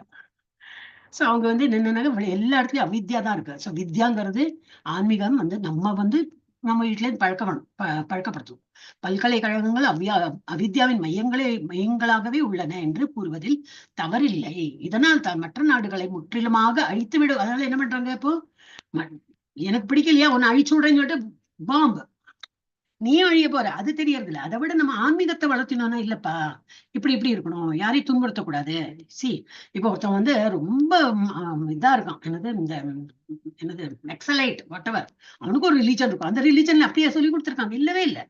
அவன் தப்பா புரிஞ்சுட்டு இருக்கான், அவனை வழி நடத்தணும்னு அந்த மாதிரி புரிஞ்சுருக்கான். ஏன்னா அவன் பாலிட்டிக்கலி அட்டாச்டு, அவனுக்கு சரியான வழிமுறையில சரி என்னோட பகவான் அதெல்லாம் விடு, நீ யாரு நம்புறியோ. அவங்க என்ன சொல்லியிருக்காங்க, ஸ்கிரிப்சர் தொறாப்பா, உங்க ஸ்கிரிப்சர்ல எங்க இருக்கு முன்னூத்தாள் அழிச்சு நான் வந்து முன்னுக்கு போனோன்னு எங்க இருக்கு, இல்லவே இல்லை. எந்த இடத்துலயும் வந்து முன்னூத்தாள் அழிக்கணும்னு சொன்னதே கிடையாது.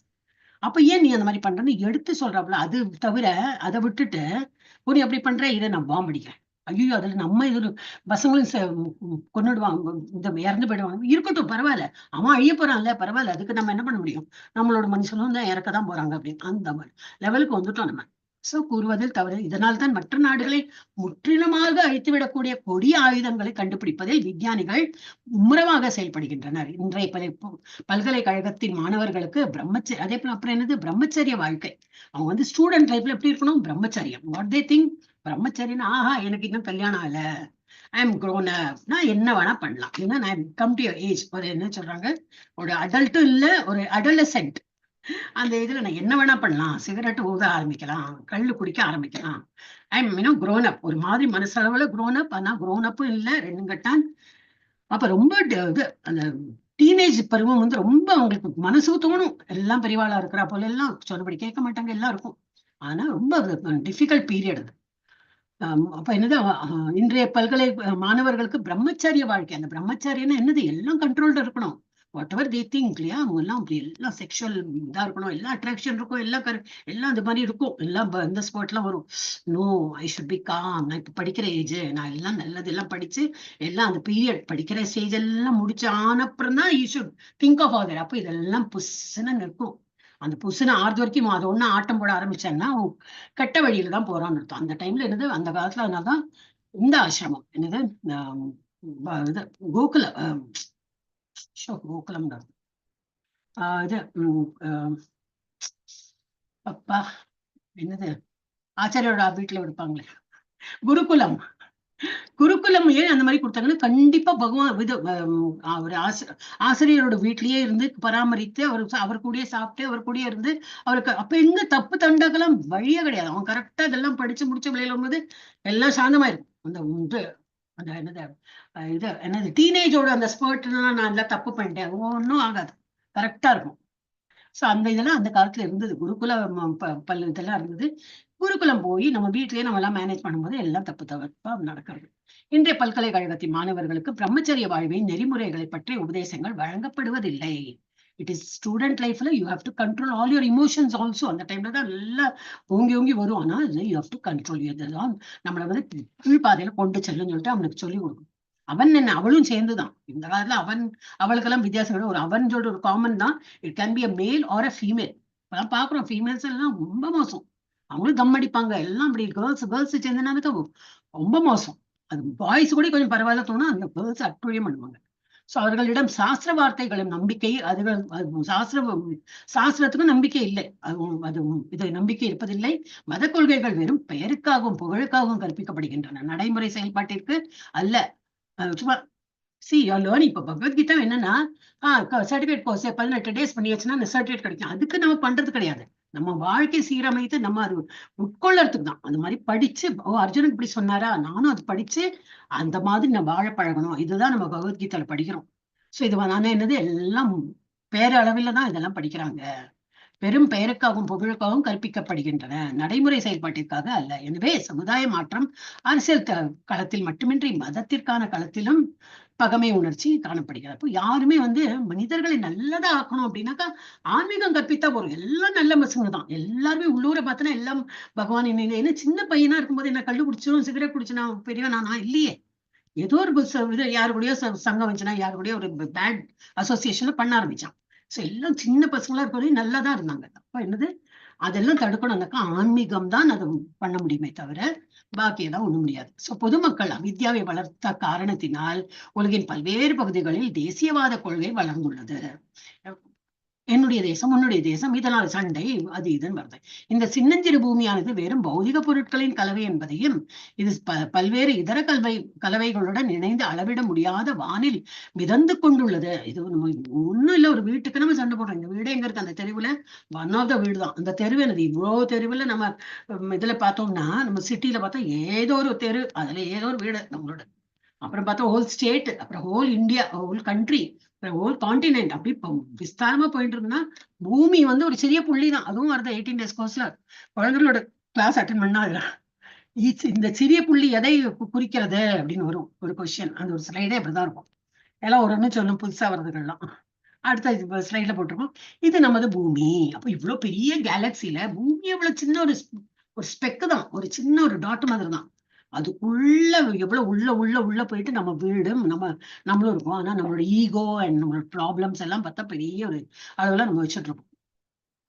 சோ இது பல்வேறு இதர கலவைகளுடன் இணைந்து அளவிட முடியாத வானில் மிதந்து கொண்டுள்ள என்னது நம்ம விண்வெளியில இது நம்ம அர்த் இஸ் ஜஸ்ட் ஃப்ளோட்டிங் என்பதையும் யாரும் எண்ணி பார்ப்பதில்லை. அதெல்லாம் அவ்வளவுலாம் யாரு திங்க் பண்றா? பரந்த விண்வெளியுடன் ஒப்பிடுகையில் இத்தகைய பௌதிக கலவைகள் காற்றில் உள்ள தூசியை போன்றவை. அதை விட மோசமான ரொம்ப சின்ன இதுதான். கடவுள் கருணையுடன் இந்த பௌதிக கலவைகளை தம்மில் முழுமையானவையாக உருவாக்கியுள்ள காரணத்தினால் இது விண்ணில் மிதப்பதற்கு தேவையான எல்லா வசதிகளுடன் பக்குவமானதாக காணப்படுகிறது. நம்முடைய விண்கலங்களில் ஓட்டுநர்கள் தங்களது சாகசங்களை நினைத்து மிகவும் பெருமைப்படலாம். ஆனால் கிரகங்கள் என்று அறியப்படும் இந்த மாபெரும் பிரம்மாண்டமான விண்கலங்களில் உன்னத ஓட்டுநரை பற்றி அவர்கள் சிந்திப்பதே இல்லை. இதெல்லாம் யாரு இயற்றுறாங்க? யாரு கரெக்டா அது யாரு இயற்று டிரைவரா? ஒண்ணும் இல்ல. கரெக்டா அந்த கிரகம் பூமி எவ்வளவு காலமா இருக்கு, எப்படி அதே ஆர்பிட்ல அதே 24 hours இப்படி ரொட்டேஷன், அதே 365 daysல இப்படி சுத்தி வருது. Never it becomes tired are never it feels இல்ல எனக்கு இந்த இது வேண்டாம், நான் வேற பாதையில போறேன், அதே பாதையில அதே ஸ்பீட்ல தான் போகணும், வேற வழியே கிடையாது. இதெல்லாம் யார் ஓட்டுநர்? இதெல்லாம் கண்ட்ரோலர் யாரு? பகவான். அதை பத்தி யாருமே சிந்திக்கிறது இல்லை. எண்ணிலடங்காத சூரியன்களும் எவ்வளவு இருக்கு, சூரியன்களும் எண்ணிலடங்காத கிரக அமைப்புகளும் உள்ளன. நம்ம நினைச்சோங்க இதுதான் ஒரு பூமி, ஒரு வீடு, ஒரு நான், எல்லாமே ஒண்ணு நினைக்கணும். இல்லை, நம்மள மாதிரி நிறைய இது என்னது அண்டங்களே நிறைய இருக்கும். இந்த மாதிரி 14 உலகம் கொண்ட அண்டங்களே பல 100 1000 கோடி அண்டங்கள் இருக்கு. இதனாலதான் பிரம்ம சம்ஹிதா ஏன் பண்ணணும், இப்பெல்லாம் நிறுத்திட்டோம், நம்ம நேரம் இல்லை அப்படின்னு. அதுல அவ்வளவு கொடுத்துருக்கு டீட்டெயிலா. சோ எண்ணில் அடங்காத சூரியன்கள், எண்ணில் அடங்காத கிரக அமைப்புகள் எல்லாம் இருக்கு. நம்ம கண்ணுக்கு தெரியலன்னா நம்ம இல்லைன்னு நினைக்கிறோம். அப்படி இல்லை. முழுமுதற் கடவுளின் நுண்ணிய அம்சங்கள் என்னும் முறையில் சிறிய படைப்புகளாகிய நாம் இந்த எண்ணற்ற கிரகங்களை அடக்கி ஆள முயல்கிறோம். அப்புறம் என்ன பண்றோம்? நம்ம எவ்வளவு சின்னது, இப்படி எல்லாம் எங்க கண்ட்ரோல்ல இருக்கணும் அப்படின்னு நம்ம பாக்குறோம். அதெல்லாம் முடியுமா? இதனால் நாம் மீண்டும் மீண்டும் பிறந்து இறக்கின்றோம். திரும்பி இதெல்லாம் அனுபவிக்கணும். இதெல்லாம் நாம் have to control, have to do it. அதெல்லாம் நினைச்சுதான் திரும்பி இறந்தப்புறம் என்னது அந்த ஆசைகளுக்காகவே நம்ம திரும்பி பிறக்கிறோம். ஆனா மனிதனா பிறப்போமான்னு டவுட். மனிதனா பிறந்தா ஏதோ ஒரு சமயத்துல இல்லப்பா நான் இவ்வளவு வருஷமா எல்லாம் தப்பு பண்ணிட்டேன், இனிமையாவது பக்தி பண்ணலாம்னு வரலாம். அனிமலா பிறந்துட்டோம்னா வேஸ்ட், மரமா பிறந்துட்டோம்னா வேஸ்ட். பாக்கி anything other than human being நம்ம வேற விதமாலாம் பார்ன் ஆயிட்டோம்னா it will be a waste. அந்த லைஃபே வேஸ்ட். அது முடியறது வரைக்கும் வெயிட் பண்ணும், வேற வழியில. அதனாலதான் ஹியூமன் பீங்கா வந்துட்டோமா, அப்பா அட்லீஸ்ட் அந்த ஒரு பாக்கியம். பகவானுக்கு ரொம்ப தேங்க்ஸ். ஏதோ ஒரு எல்லாம் புண்ணிய இதெல்லாம் போட்டுட்டு பார்த்தா அந்த கால்குலேஷன்ல மனிதனா பிறக்க வச்சுட்டேன். இனிமே இனிமேல இந்த கிளாஸ் முடிஞ்சதுக்கு அப்புறமாவது நான் பக்தி பண்றேன், அந்த மாதிரி இறங்கிடலாம். இனியும் நமக்கு இன்னும் வாழ்நாள் நிறைய நீடித்து கொடுப்பார். நாளைக்கே இறக்குற இதுல இருந்த நீ, ஆனா நீ இப்ப பக்தி பண்றேங்கிறியே, சரி எனக்கு பார்க்கணும், நீ நல்லா பக்தி பண்ணப்பா, இன்னும் ஒரு 20 வருஷம் உனக்கு லீஸ் கொடுத்துடுறேன்னு நல்லா பண்ணிட்டே இருந்தோன்னா இன்னும் ரொம்ப அவர் திருப்தி ஆயிடுவார் பகவான். உனக்கு 20 இல்லப்பா, இன்னும் நான் எக்ஸ்டெண்ட் பண்றேன் லைஃப், உனக்கு இன்னும் லைஃப் எக்ஸ்ட்ரா நான் கொடுத்தீங்கன்னா நல்லா பக்தி பண்ண. ஏன்னா எப்படி நீ எங்கிட்ட வரணும், இந்த ஜென்மமே முடியட்டும், இந்த ஜென்மத்தையே எல்லாம் முடிச்சு நீ எங்கிட்ட வந்துடும் அப்படிங்கிட்டு நமக்கு long life and everything he will give. So இதனால் நாம் மீண்டும் மீண்டும் பிறந்து இருக்கின்றோம். அது மட்டுமின்றி முதுமையாலும் நோயாலும் பெரும்பாலும் விரக்தி அடைகிறோம். என்னைக்கோ ஒரு நாளைக்கு நம்ம நல்லா இருப்போமா, த்ரோட் கன்ஜெஷன் ஒண்ணும் இல்லைன்னா கோல்டு காஃப் தான். எங்கேயோ மழை பெஞ்சது நமக்கு வந்துடும் கோல்டு, எங்கேயோ இது என்னது பனி, பெங்களூர் இதுல எல்லாம் தான் இது இருக்கும். நம்ம பாம்பேல எல்லாம் ஒண்ணும் கிடையாது எங்களுக்கு, ஆனா காஃபி வந்துடும். ஃபர்ஸ்ட் அஃபெக்ட் ஆகுறது நம்ம லங்ஸும் நம்ம இதுவும் தான். என்னதான் வீட்டுக்குள்ளே இருந்தாலும் நமக்கு அஃபெக்ட் ஆயிடுறது. ஸோ இதேதான் ஒரு மனிதன் இல்ல ஒரு பிறவி எடுத்துட்டோம்னா வியாதி இதெல்லாம் வந்துட்டே இருக்கும். கை முடியல, கால் முடியல, கேஸ், அது அப்ப அந்த ப்ராப்ளம், இந்த ப்ராப்ளம், அசிடிட்டி என்ன வரும். சோ பெரும் விரக்தி அடைகிறோம். மனித வாழ்வின் ஆயுள் சுமார் 100 வருடங்கள் என்று திட்டமிடப்பட்டுள்ள போதிலும் யாரு 100 years வாழ்ந்தாங்கன்னு ரொம்ப ரேர் தான். ஆக்சுவலி கொடுத்துருக்காங்க பூமியில இப்போ 100 days வாழட்டும் அப்படின்னு. முன்னாடிலாம் அப்படி இல்லை, அதுக்கு மேல வாழ்ந்துட்டு இருந்தாங்க. இப்போ கலியுகத்துக்கு ஒரு 100ன்னு வச்சிருக்காங்க. யாரு 100 century அடிக்கிறவங்க ரொம்ப ரேர். அந்த மாதிரி வருடங்கள் என்று திட்டமிடப்பட்டுள்ள போதிலும் இது படிப்படியாக 20 அல்லது 30 வருடங்களாக குறைந்து வருகிறது. நானே 60 வயசு ஆயிடுச்சு, ஆஹா நான் ஏதோ இதுலதான் வாழ்ந்துட்டு இருக்கேன், ஏதோ யாரோ பண்ண புண்ணியம் என்னோ போயிட்டு இருக்கேன். என்னைக்கு நம்ம காலையில கண்முழிச்சு பார்த்தா இருக்கேனா அப்படின்னு சொல்லிட்டு சிலப்ப தோணும், இருக்கேனா, ஓ சரி ஒன்னும் ஆகலையா இன்னைக்கு, ஓகே வெரி குட். அப்ப இன்னும் ஒரு நாள் கடைசி நமக்கு லைஃப் கிடைச்சிருது. இன்னைக்கு இன்னைய நம்ம வேஸ்ட் பண்ண வேண்டாம், இன்னும் நல்லா பண்ணணும், நேற்றுக்கு பண்ணதை விட இன்னைக்கு இன்னும் நல்லா பண்ணலாம். அந்த ஒரு இடத்துல நம்ம எப்படின்னா பகவான் தொண்டு புரியாத நம்ம போக முடியும். இல்லாத திரும்பி ஒரு இதுதான் இதே சுழற்சியில வருவோம். இது படிப்படியாக 20 அல்லது 30 வருடங்களாக குறைந்து வருகிறது. இதற்கு அவித்யாவை வளர்ப்பதே காரணமாகும். முட்டாள்தனமான மனிதர்கள் இந்த குறுகிய வருடத்தில் மிகவும் திறமையான, இப்ப பாருங்களேன், நீங்க லைஃப்லயே பார்த்தா முன்னாடிலாம் நம்ம 20 எங்க இதுல எல்லாம் 20 வயசு 22 வயசுல 22 கூட ஜாஸ்தி சொல்லேன். 18ல இருந்து ஆரம்பிக்கலாம். 18, 19, 20ல தான் கல்யாணம். அதுக்குள்ள 21 வயசுல ஒரு பிள்ளையும் வந்துடும். அதனால நம்ம வந்து young mothers and young grandmothers ஆயிடுறோம் நாங்கெல்லாம். ஆனா இப்போ ஜென்ரேஷன் எப்படி இல்ல, பொண்ணு படிச்சுட்டா 20 வயசுல 22 வயசுனா ஒரு மாதிரி டிகிரி இதெல்லாம் பண்ணி ஒரு ப்ரொஃபஷனல் எல்லாம் பண்ணா 22, 23 ஆயிடும். அப்புறம் இல்ல, சம்பாதிக்கணும், அவளுக்கு ஆசையா இருக்கு. அவங்க வீட்டுல எப்படி சரி கொஞ்சம் சம்பாதிக்கணும். 25, 26, 27, 28 அவரோட கல்யாணம் வருது. எங்க வீட்டுல அடுத்த மாசம் கல்யாணம் வருது. 29 வயசு ஆயிடுச்சு. நல்லா படிக்கணும். அப்புறம் இல்ல எனக்கு ப்ராஜெக்ட் இருக்கு, அது இருக்கு, இது இருக்கு, எல்லாத்தையும் முடிச்சு அப்பா இப்பதான் சரின்னு சொல்லியிருக்காங்க. அப்புறம் என்ன இமிடியேட் பெற்றுப்பாங்களா? இல்ல எனக்கு இனிமே என்ன இவ்வளவு அச்சீவ் பண்ணணும், நான் இவ்வளவு அப்புறம் என்ன அவங்க வந்து அவங்க லைஃப் ஸ்டார்ட் ஆகுறதே 30, 35 வயசுக்கு மேல. பொண்ணோடு சொல்றேன். பிள்ளை அப்ப 40 ஆயிருப்பான். எப்ப லைஃபே ஷார்ட் ஆயிட்டு வருது. 50 வயசுல இறக்க போறாருன்னா 40 வயசுல குழந்தைய பெற்று அந்த குழந்தை அப்பன்னு சொல்லிட்டு ஒரு 10 வயசு அதுக்குள்ள அப்பா இறந்தாச்சு 50 வயசுல. அந்த மாதிரி ஆயிட்டு வருது. ஏன்னா எல்லாமே வந்து short lived. Life is also short live. You have not lived long. எல்லாம் அந்த முன்னாடி ஒரு 50 வயசுல இருந்தவங்க தான் என்னெல்லாம் பார்த்தவங்களோ உங்களாலும் பார்க்க முடியல. ஏன்னா எல்லாமே டிலேடு. அது மாதிரி ஒரு காலகட்டத்துல இருப்போம் நம்ம. சோ மனிதர்கள் இந்த குறுகிய வருடத்தில் மிகவும் திறமையான முறையில் புலனின்பத்தை புசிக்க வேண்டும். எனக்கு இருக்கிறது இவ்வளவு ஷார்ட் லைஃப். இப்ப நான் என்ன பண்ணோம், ஆன்மீகத்துல போனேன்ல, ஷார்ட் லைஃப். அதனால நான் அதுக்குள்ள நான் யூரோப் டூர் பண்ணிட்டு வரணும். இப்ப கை கால்லாம் நல்லா இருக்கு. அப்போ திருப்பதி போய் இல்ல திருப்பதியில எல்லாம் லைன்லாம் இருக்க மாட்டேன். நான் யூரோப் டூர் போறேன், நான் அந்த டூர் போறேன். ஏன்னா அனுபவிக்கணும். இதெல்லாம் எங்க கொண்டு போய் ஒண்ணும் இல்ல, பணம் கரையும், அவ்வளவுதான். இது திருப்பதி போனாலும் பணம் கரையும். ஆனா இது நல்ல விதமா கரையும். அது அவங்களுக்கு புரியாது. புலனின்பத்தை புசிக்க வேண்டும் என்பதற்காக இந்த கிரகங்களுக்குள் தங்களது சொந்த நாடுகளை உருவாக்கியுள்ளனர். அத்தகைய முட்டாள் மக்கள் நாட்டின் எல்லைகளை முறையாக வரையறுக்கும் பொருட்டு பல்வேறு திட்டங்களை வகுக்கின்றனர். ஆனால் அப்படி முற்றிலும் அசாத்தியமானதாகும். அதெல்லாம் நம்மளால எல்லாம் பிளான் பண்ணி நம்மளால பண்ண முடியுமா? முடியாது. இருந்தும் அந்த நோக்கத்திற்காக ஒவ்வொரு நாடும் மற்ற நாடுகளின் அச்சத்திற்கு ஆதாரமாக மாறியுள்ளது. பார்டர் கிராஸ் பண்ணி போகணும், அதுக்கு இந்த ரூல்ஸ், அதுக்கு நீ விசா எல்லாம் வாங்கினாதான் எங்க இதுக்கு வர முடியும். சரி, விசா வாங்கிட்டு எல்லா கொஸ்டின் அங்க பண்ணி முடிச்சு எல்லாம் பண்ணியாச்சு. திரும்பி அங்க போனோம்னா why you are going, who is there, அங்க ஏன் போறீங்க, ஏன் உங்க வீட்டுல என்ன இருக்கு, இதெல்லாம் எவனோ கண்டவனுக்கெல்லாம் நம்ம ஆன்சர் பண்ணுமேன்னு தோணும் சிலப்போ. நான் உங்க கண்ட்ரில வந்து இருக்கிற எண்ணமே கிடையாது.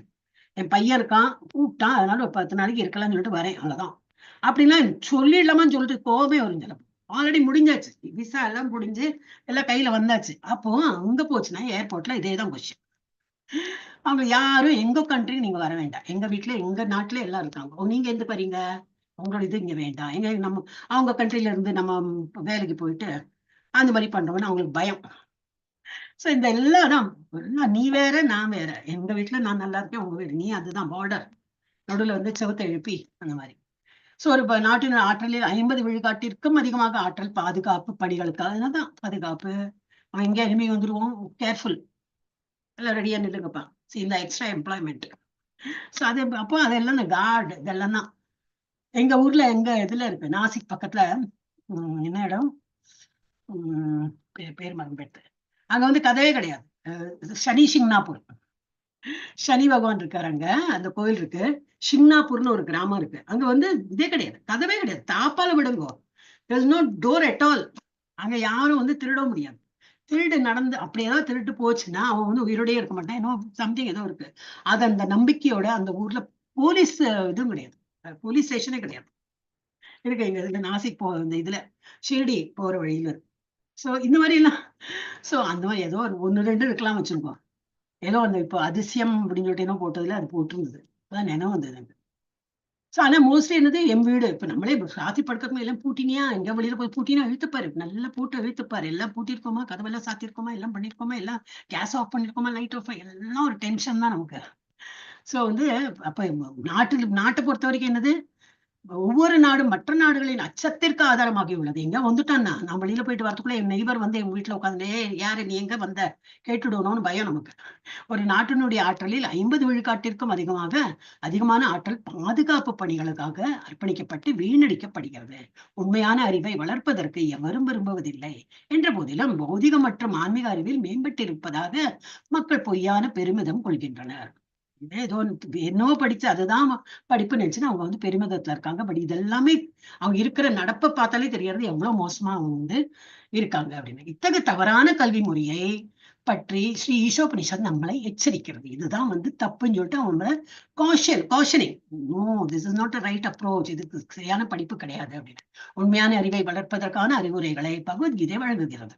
வித்யாவின் அறிவுரைகள் தீரர் ஒருவரிடமிருந்து பெற வேண்டும். தீரன்னா யாரு நம்ம தெரியும், சீடர் பரம்பரையில வர அந்த மாதிரி ஆச்சாரியர்கள்ட்ட தான் நம்ம படிக்கணும். எவனோ ஒருத்தன் எனக்கு சான்ஸ்கிரிட் தெரியும், எவனோ ஒருத்தன் எனக்கு தெரியும், நான் நல்லா படிச்சுட்டேன், நான் பகவத்கீதா சொல்லித்தரேன்னா அதெல்லாம் சரியாவே இருக்காது. அதோடலாம் சீட பரம்பரையில வரவங்க வந்து அவங்க ஆச்சாரியர் என்ன சொல்லி கொடுத்தாங்க அவர்தான் அவங்களும் சொல்லி கொடுப்பாங்க. அந்த ஆச்சாரியரை யார்ட்டையும் படிச்சிருப்பாங்க அவங்களுடைய ஆச்சாரியர். இப்ப நம்மளோட ஸ்ரீல பிரபுபதா இஸ் 32nd ஆச்சாரியர். இன்னைக்கு நேற்றுக்கு வந்து ஆச்சாரியர் கிடையாது, இஸ் 32nd சீடர், சாரி ஆச்சாரியர்ல சீடர். இப்போ என்னது அதுக்கு மேல அவ்வளவு பரம்பரையோட இதெல்லாம் லிஸ்ட் எல்லாம் இருக்கு. எல்லாம் again go to 18 days course. அப்படியா அப்படின்னு வாய் திறந்தோம்னா 18 days கோர்ஸ்ல இதெல்லாம் எக்ஸ்பிளைன் பண்றோம். சோ அந்த இப்ப தீரர் ஒருவரிடமிருந்து பெறப்பட வேண்டும் என்று இந்த மந்திரம் கூறுகிறது. பௌதிக மாயையினால் பாதிக்கப்படாதவர் தீரர் என எனப்படுகிறார். அப்போ நம்ம வந்து மாயையில சிக்காம நமக்கு என்ன வித்யானா என்னதுன்னு தெரிஞ்சுட்டு இருக்கிறவன் தான் என்ன நம்ம கிளாஸ் ஸ்டூடெண்ட் தான். நமக்கு நல்லா தெரியும், எஸ் பௌதிகமா நம்ம வந்து சம்பாதிக்கணும், அதுக்கு வேண்டி நான் சம்பாதிச்சேன். ஆனா என்னது ராத்திரி வீட்டுக்கு வந்தாச்சுன்னா 7 மணிக்கு எனக்கு இதுதான் ஈஷோபனிஷத் தான் நம்மளோட இது படிக்கணும் அப்படின்னு எவ்வளவு வேலையை விட்டுட்டு நீங்க எல்லாம் வரீங்க இல்லையா. இந்த நேரத்துல எவ்வளவு சீரியல் போய் எவ்வளவு மிஸ் பண்ணிருக்கலாம். இருந்தாலும் வீட்டுல எவ்வளவு வேலை இருக்கும், சமைக்கணும், அவங்களுக்கு எல்லாம் சாப்பாடு போடணும். இருந்தாலும் இதெல்லாம் அட்டன் பண்ணும்போது நம்ம எல்லாம் கொஞ்சம் அந்த பக்கத்து இந்த சைடு சாஞ்சிருக்கோம் தீரர் பக்கத்துல. இவ்வளவு தீரர் ஆகல இருந்தாலும் better, but one day will also become தீரர். பக்குவமான ஆன்மீக உணர்வை பெற்றுள்ளவன் எதற்காகவும் ஏங்குவதில்லை, வருந்துவதும் இல்லை. அவ்வாறு நிலை பெறவதில் எவராலும் மாயையினால் பாதிக்கப்படாமல் இருக்க முடியாது. ஒரு நிமிஷம். அவ்வாறு நிலை பெறாவடியா அந்த மாதிரி நம்ம வந்து ஏங்க நல்ல ஒரு மனசுல நல்ல கான்பிடென்டா இருக்கணும். ஒன்னும் ஏங்கவும் மாட்டேன், எது நமக்கு கிடைச்சா அதுதான் நமக்கு வாழ்க்கை அப்படின்னு இருக்கும். இல்ல ஏங்கி அந்த மாதிரி வருந்தி இப்படி ஆயிடுத்தே அந்த மாதிரிலாம் வருந்தவர் எனக்கு என்ன ஆயிடும். அவ்வாறு நிலை பெறாவடியில் எவராலும் மாயையினால் பாதிக்கப்படாமல் இருக்க முடியும். அப்போ வந்து மாயையில சிக்கின்னு இருக்கான்னு அர்த்தம். பௌதிக தொடர்பினால் பெற நேர்ந்த பௌதிக உடலும் மனமும் தன்னுடைய உண்மை நிலைக்கு புறம்பானது என்பதை தீரர் உணர்ந்துள்ளதால் அவர் மோசமான சூழ்நிலையையும் சாதகமாக்கி நல்ல விளைவை உருவாக்குகிறார். இப்ப நம்ம அப்படிதான் இருக்கோம் இல்லையா. கஷ்டம்தான். நான் லீலாவதி மெத்தேஜ் சொன்னல, நான் லெவல் 1க்கு அப்புறம் எல்லாம் என்னால திங்கே பண்ணி பார்க்கணும் என்ன மெத்தேஜ் கரெக்டா திரும்பி அதே எனக்கு இதெல்லாம் படிக்கும்போதுதான் நினைவு. அப்ப எப்படி வந்துட்டீங்க லெவல் 3 வரைக்கும். அப்ப எது உங்களுக்கு மோட்டிவேட் பண்ணிட்டு இதுதான் நம்ம படிக்க ஒரு இன்ட்ரெஸ்ட். இல்ல என்னால முடியும் பண்றீங்களே. அப்ப நீங்க மாத்திரம் படிக்காம எல்லாரையும் கூட்டின்னு வேற வரீங்க. சோ தீரர் மாதிரி தான் ஆயிண்டு வரீங்க நீங்கெல்லாம். சோ அவர் மோசமான சூழ்நிலை மோசமான சூழ்நிலை தான், நேரமே இல்ல, அப்சல்யூட்லி நோ டைம். அதுவும் கூட அந்த டைமை நீங்க சாதகமாக்கி டிராவல் பண்றேன் அந்த டைம் நான் வந்து ஜபம் பண்றதை சாதகமாக்கி அந்த மாதிரி நம்ம வந்து பண்ணிடணும். நல்ல விளைவை உருவாக்குகிறார். ஆன்மீகமான உயிர் வாழ்க்கை இந்த பௌதிக உடலும் மனமும் மோசமான சூழ்நிலைகளை அவனுக்கும் இப்போ பிரபுபாதும் நல்ல ஒரு ஆன்மா கரெக்ட் தான். அவருக்கும் அந்த மாதிரி உடல் வியாதி ஹார்ட் அட்டாக் எல்லாம் அவருக்கும் வந்ததுதான். அவருக்கு மாத்திரம் வராம ஸ்டீல் பாடியா கிடையாது. அப்ப இந்த பௌதிக உடலும் மனமும் மோசமான சூழ்நிலைகளை உயிர் வாழ்வின் உண்மையான செயல்கள் உயிரோட்டமுள்ள ஆன்மீக உலகை சார்ந்தவை. ஆனா நம்ம ஆன்மாங்கிறது என்னது இது நல்ல ஆன்மீகமான உள்ளது, அது உலகை சார்ந்தவை. ஆனால் இந்த பௌதிக உலகமும் உயிரற்றது. உயிருள்ள ஆன்மீக பொறிகள் உயிரற்ற ஜட பொருட்களை இயக்கும் வரை இந்த உயிரற்ற உலகம் உயிரோட்டம் உள்ளதாக தோன்றுகிறது. உண்மையில் பரம உயிர் வாழியின் அம்சங்களாக உயிருள்ள ஆத்மாக்களை இவ்வுலகை இயக்குகின்றன. நம்மள்தான் வந்து அறியாத்தனத்தை நம்ம நினைக்கிறோம், இந்த என்னது மாடர்ன் ஜெனரேஷன் மாடர்ன் எல்லா எக்யூப்மெண்ட்ஸ் தான் எல்லாத்தையும் நடத்துறது. இல்ல நம்ம ஆன்மீகத்தினாலதான் நம்மளால வந்து முன்னேற்றமே அடைய முடியும். ஆனா அது தெரியாதக்கு இருக்கிறவங்க ஃபேஷன்ங்கிற பேர்ல வந்து தப்பாதான் பண்ணிட்டு இருக்காங்க. சோ இந்த உயிரற்ற உலகம் இந்த ஜடம்ங்கிறது என்னதுன்னா ஜட உலகம் சொல்றாங்க. ஜடம்னா என்ன அர்த்தம்? உயிர் இல்லாததுதான். அந்த உலகம் உயிரோட்டம் உள்ளதாக தோன்றுகிறது நமக்கு. ஆஹா, பில்டிங் வந்து தாமலை அப்படி என்னது, அதெல்லாம் ஒரு ஜடம் தான். அதெல்லாம் ஒரு கட்டிட்டான் லைட் போட்டான்னா பெரிய ஒரு நமக்கு அது ஒரு இது தோன்றுது. But it's all manmade. உயிரோட்டம் உள்ளதாக தோன்றுகிறது. உண்மையில் பரம உயிர் வாழியின் அம்சங்களாக உயிருள்ள ஆத்மாக்களை உலகை இயக்குகின்றான். அவன் ஒரு பில்டிங் கட்டி லைட் எல்லாம் போட்டாதான் அது நிக்கிறது, அழகா ஒரு நிக்கிறது.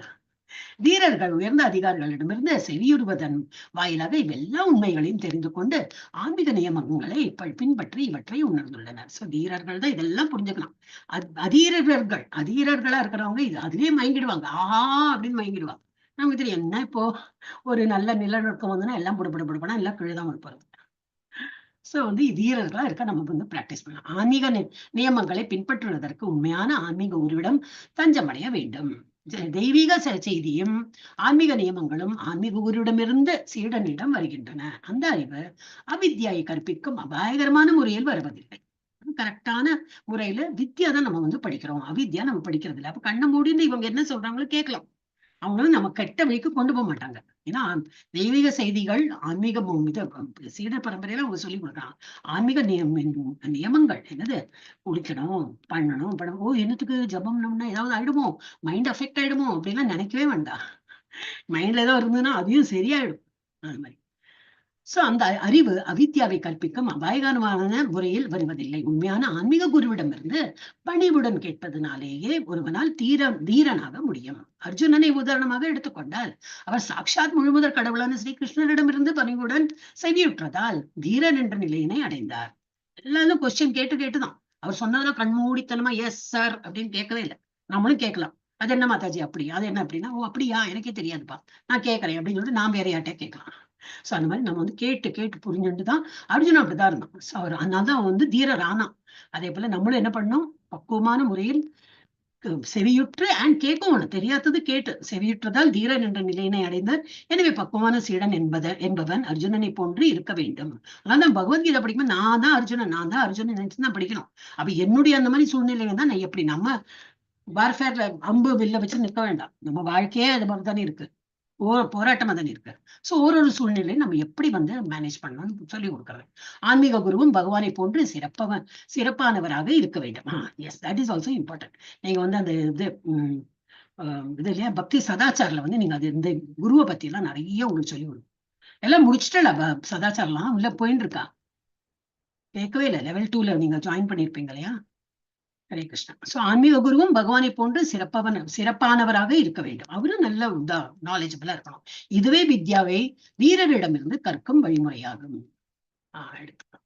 அதீரனாக இருப்பவன் தீரனுக்கு பயிற்சியை தீரனுக்கான பயிற்சியை பெறாதவன் அப்படின்னா இந்த மாதிரி கிளாஸ் எல்லாம் அட்டென்ட் பண்ணாதவன், இல்ல பாதி தூரம் வந்துட்டு விழுந்துட்டான், என்னால கண்டினியூ பண்ண முடியல, லெவல் 2 பண்ண முடியல, 18 days நான் வந்து பாதி நாள் பண்ணேன், பாதி நாள் பண்ணல, அந்த மாதிரி இருக்கிறவன் ட்ரையே பண்ணலன்னா இந்த அப்புறம் சோ தீரனுக்கான பயிற்சியை பெறாதவன் மற்றவர்களுக்கு உபதேசின் தலைவனாக இருக்க முடியாது. சோ அவன்லாம் வந்து எனக்கு ஆனா சான்ஸ்கிரிட்லாம் நல்லா தெரியும், பகவத்கீதை உரையெல்லாம் இதனை நான் சொல்லி கொடுக்குறேன்னா நோ, பிரயோஜனம் கிடையாது.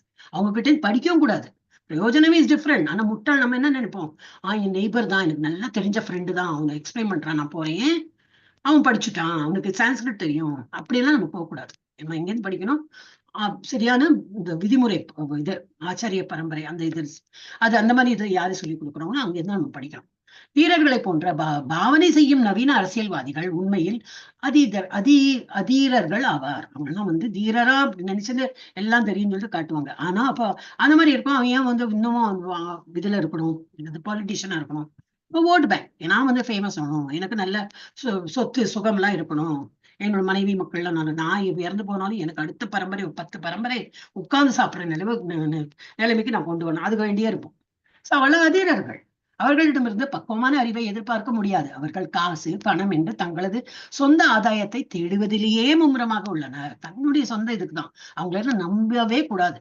அப்போ எல்லாரும் அந்த மாதிரி ஜெனரலைஸ் பண்ண முடியுமா? இல்லை. இப்போ வந்து கொஞ்சம் சேஞ்ச் ஆகிட்டு வருது. ஸோ நம்ம வந்து நாலேஜோட நம்ம பார்க்கணும். இப்போ ஸ்ரீலங்கால எல்லாம் மாதாஜியோட தெரியாது, சிந்துஜா மாதாஜி அங்கெல்லாம் என்ன நிலைமை தெரியாது. அப்ப நம்ம வந்து வி ஹேவ் டு பக்குவமா நம்ம வந்து அலசி ஆராய்ஞ்சு, எஸ் இவன் தான் சரியான இது, இவன் எந்த லீடரோ சரி அவனுக்கு நம்ம ஓட்டு போடலாம் அப்படின்னு சொல்லிட்டு நம்ம இருக்கோம். சரியான பாதையை பொதுமக்களே அவர்களால் எவ்வாறு அவங்களே வந்து சரியில்லைன்னா இவ்வாறு இருக்கையில் தன்னுணர்வின் சரியான பாதைக்கு பொதுமக்களை அவர்களால் எவ்வாறு வழிநடத்த முடியும்? ஏன்னா அவனே சரியில்லையே. எனவே உண்மையான கல்வியை பெறுவதற்கு தீரரிடமிருந்து பணிவுடன் செவியுற வேண்டும். அப்ப நம்ம தீரனுடன்னா யார் நல்லா பக்குவமா அறிவு வச்சிருந்தோம் அவங்க கிட்ட இருந்து படிக்கணும். 9 மணி ஆயிடுது. இப்ப நான் முடிச்சுட்டேன்.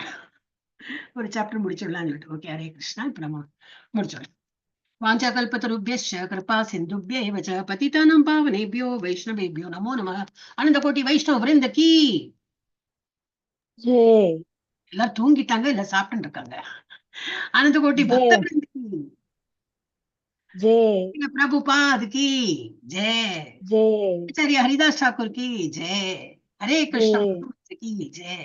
श्री चैतन्य महाप्रभु की जय. श्रीमद् भगवद गीता श्रीमद् भागवत ग्रंथ की जय. ஜெய் ஜெய். माता गोविंद की जय. अयोध्या ஜெய் ஜெய். जय.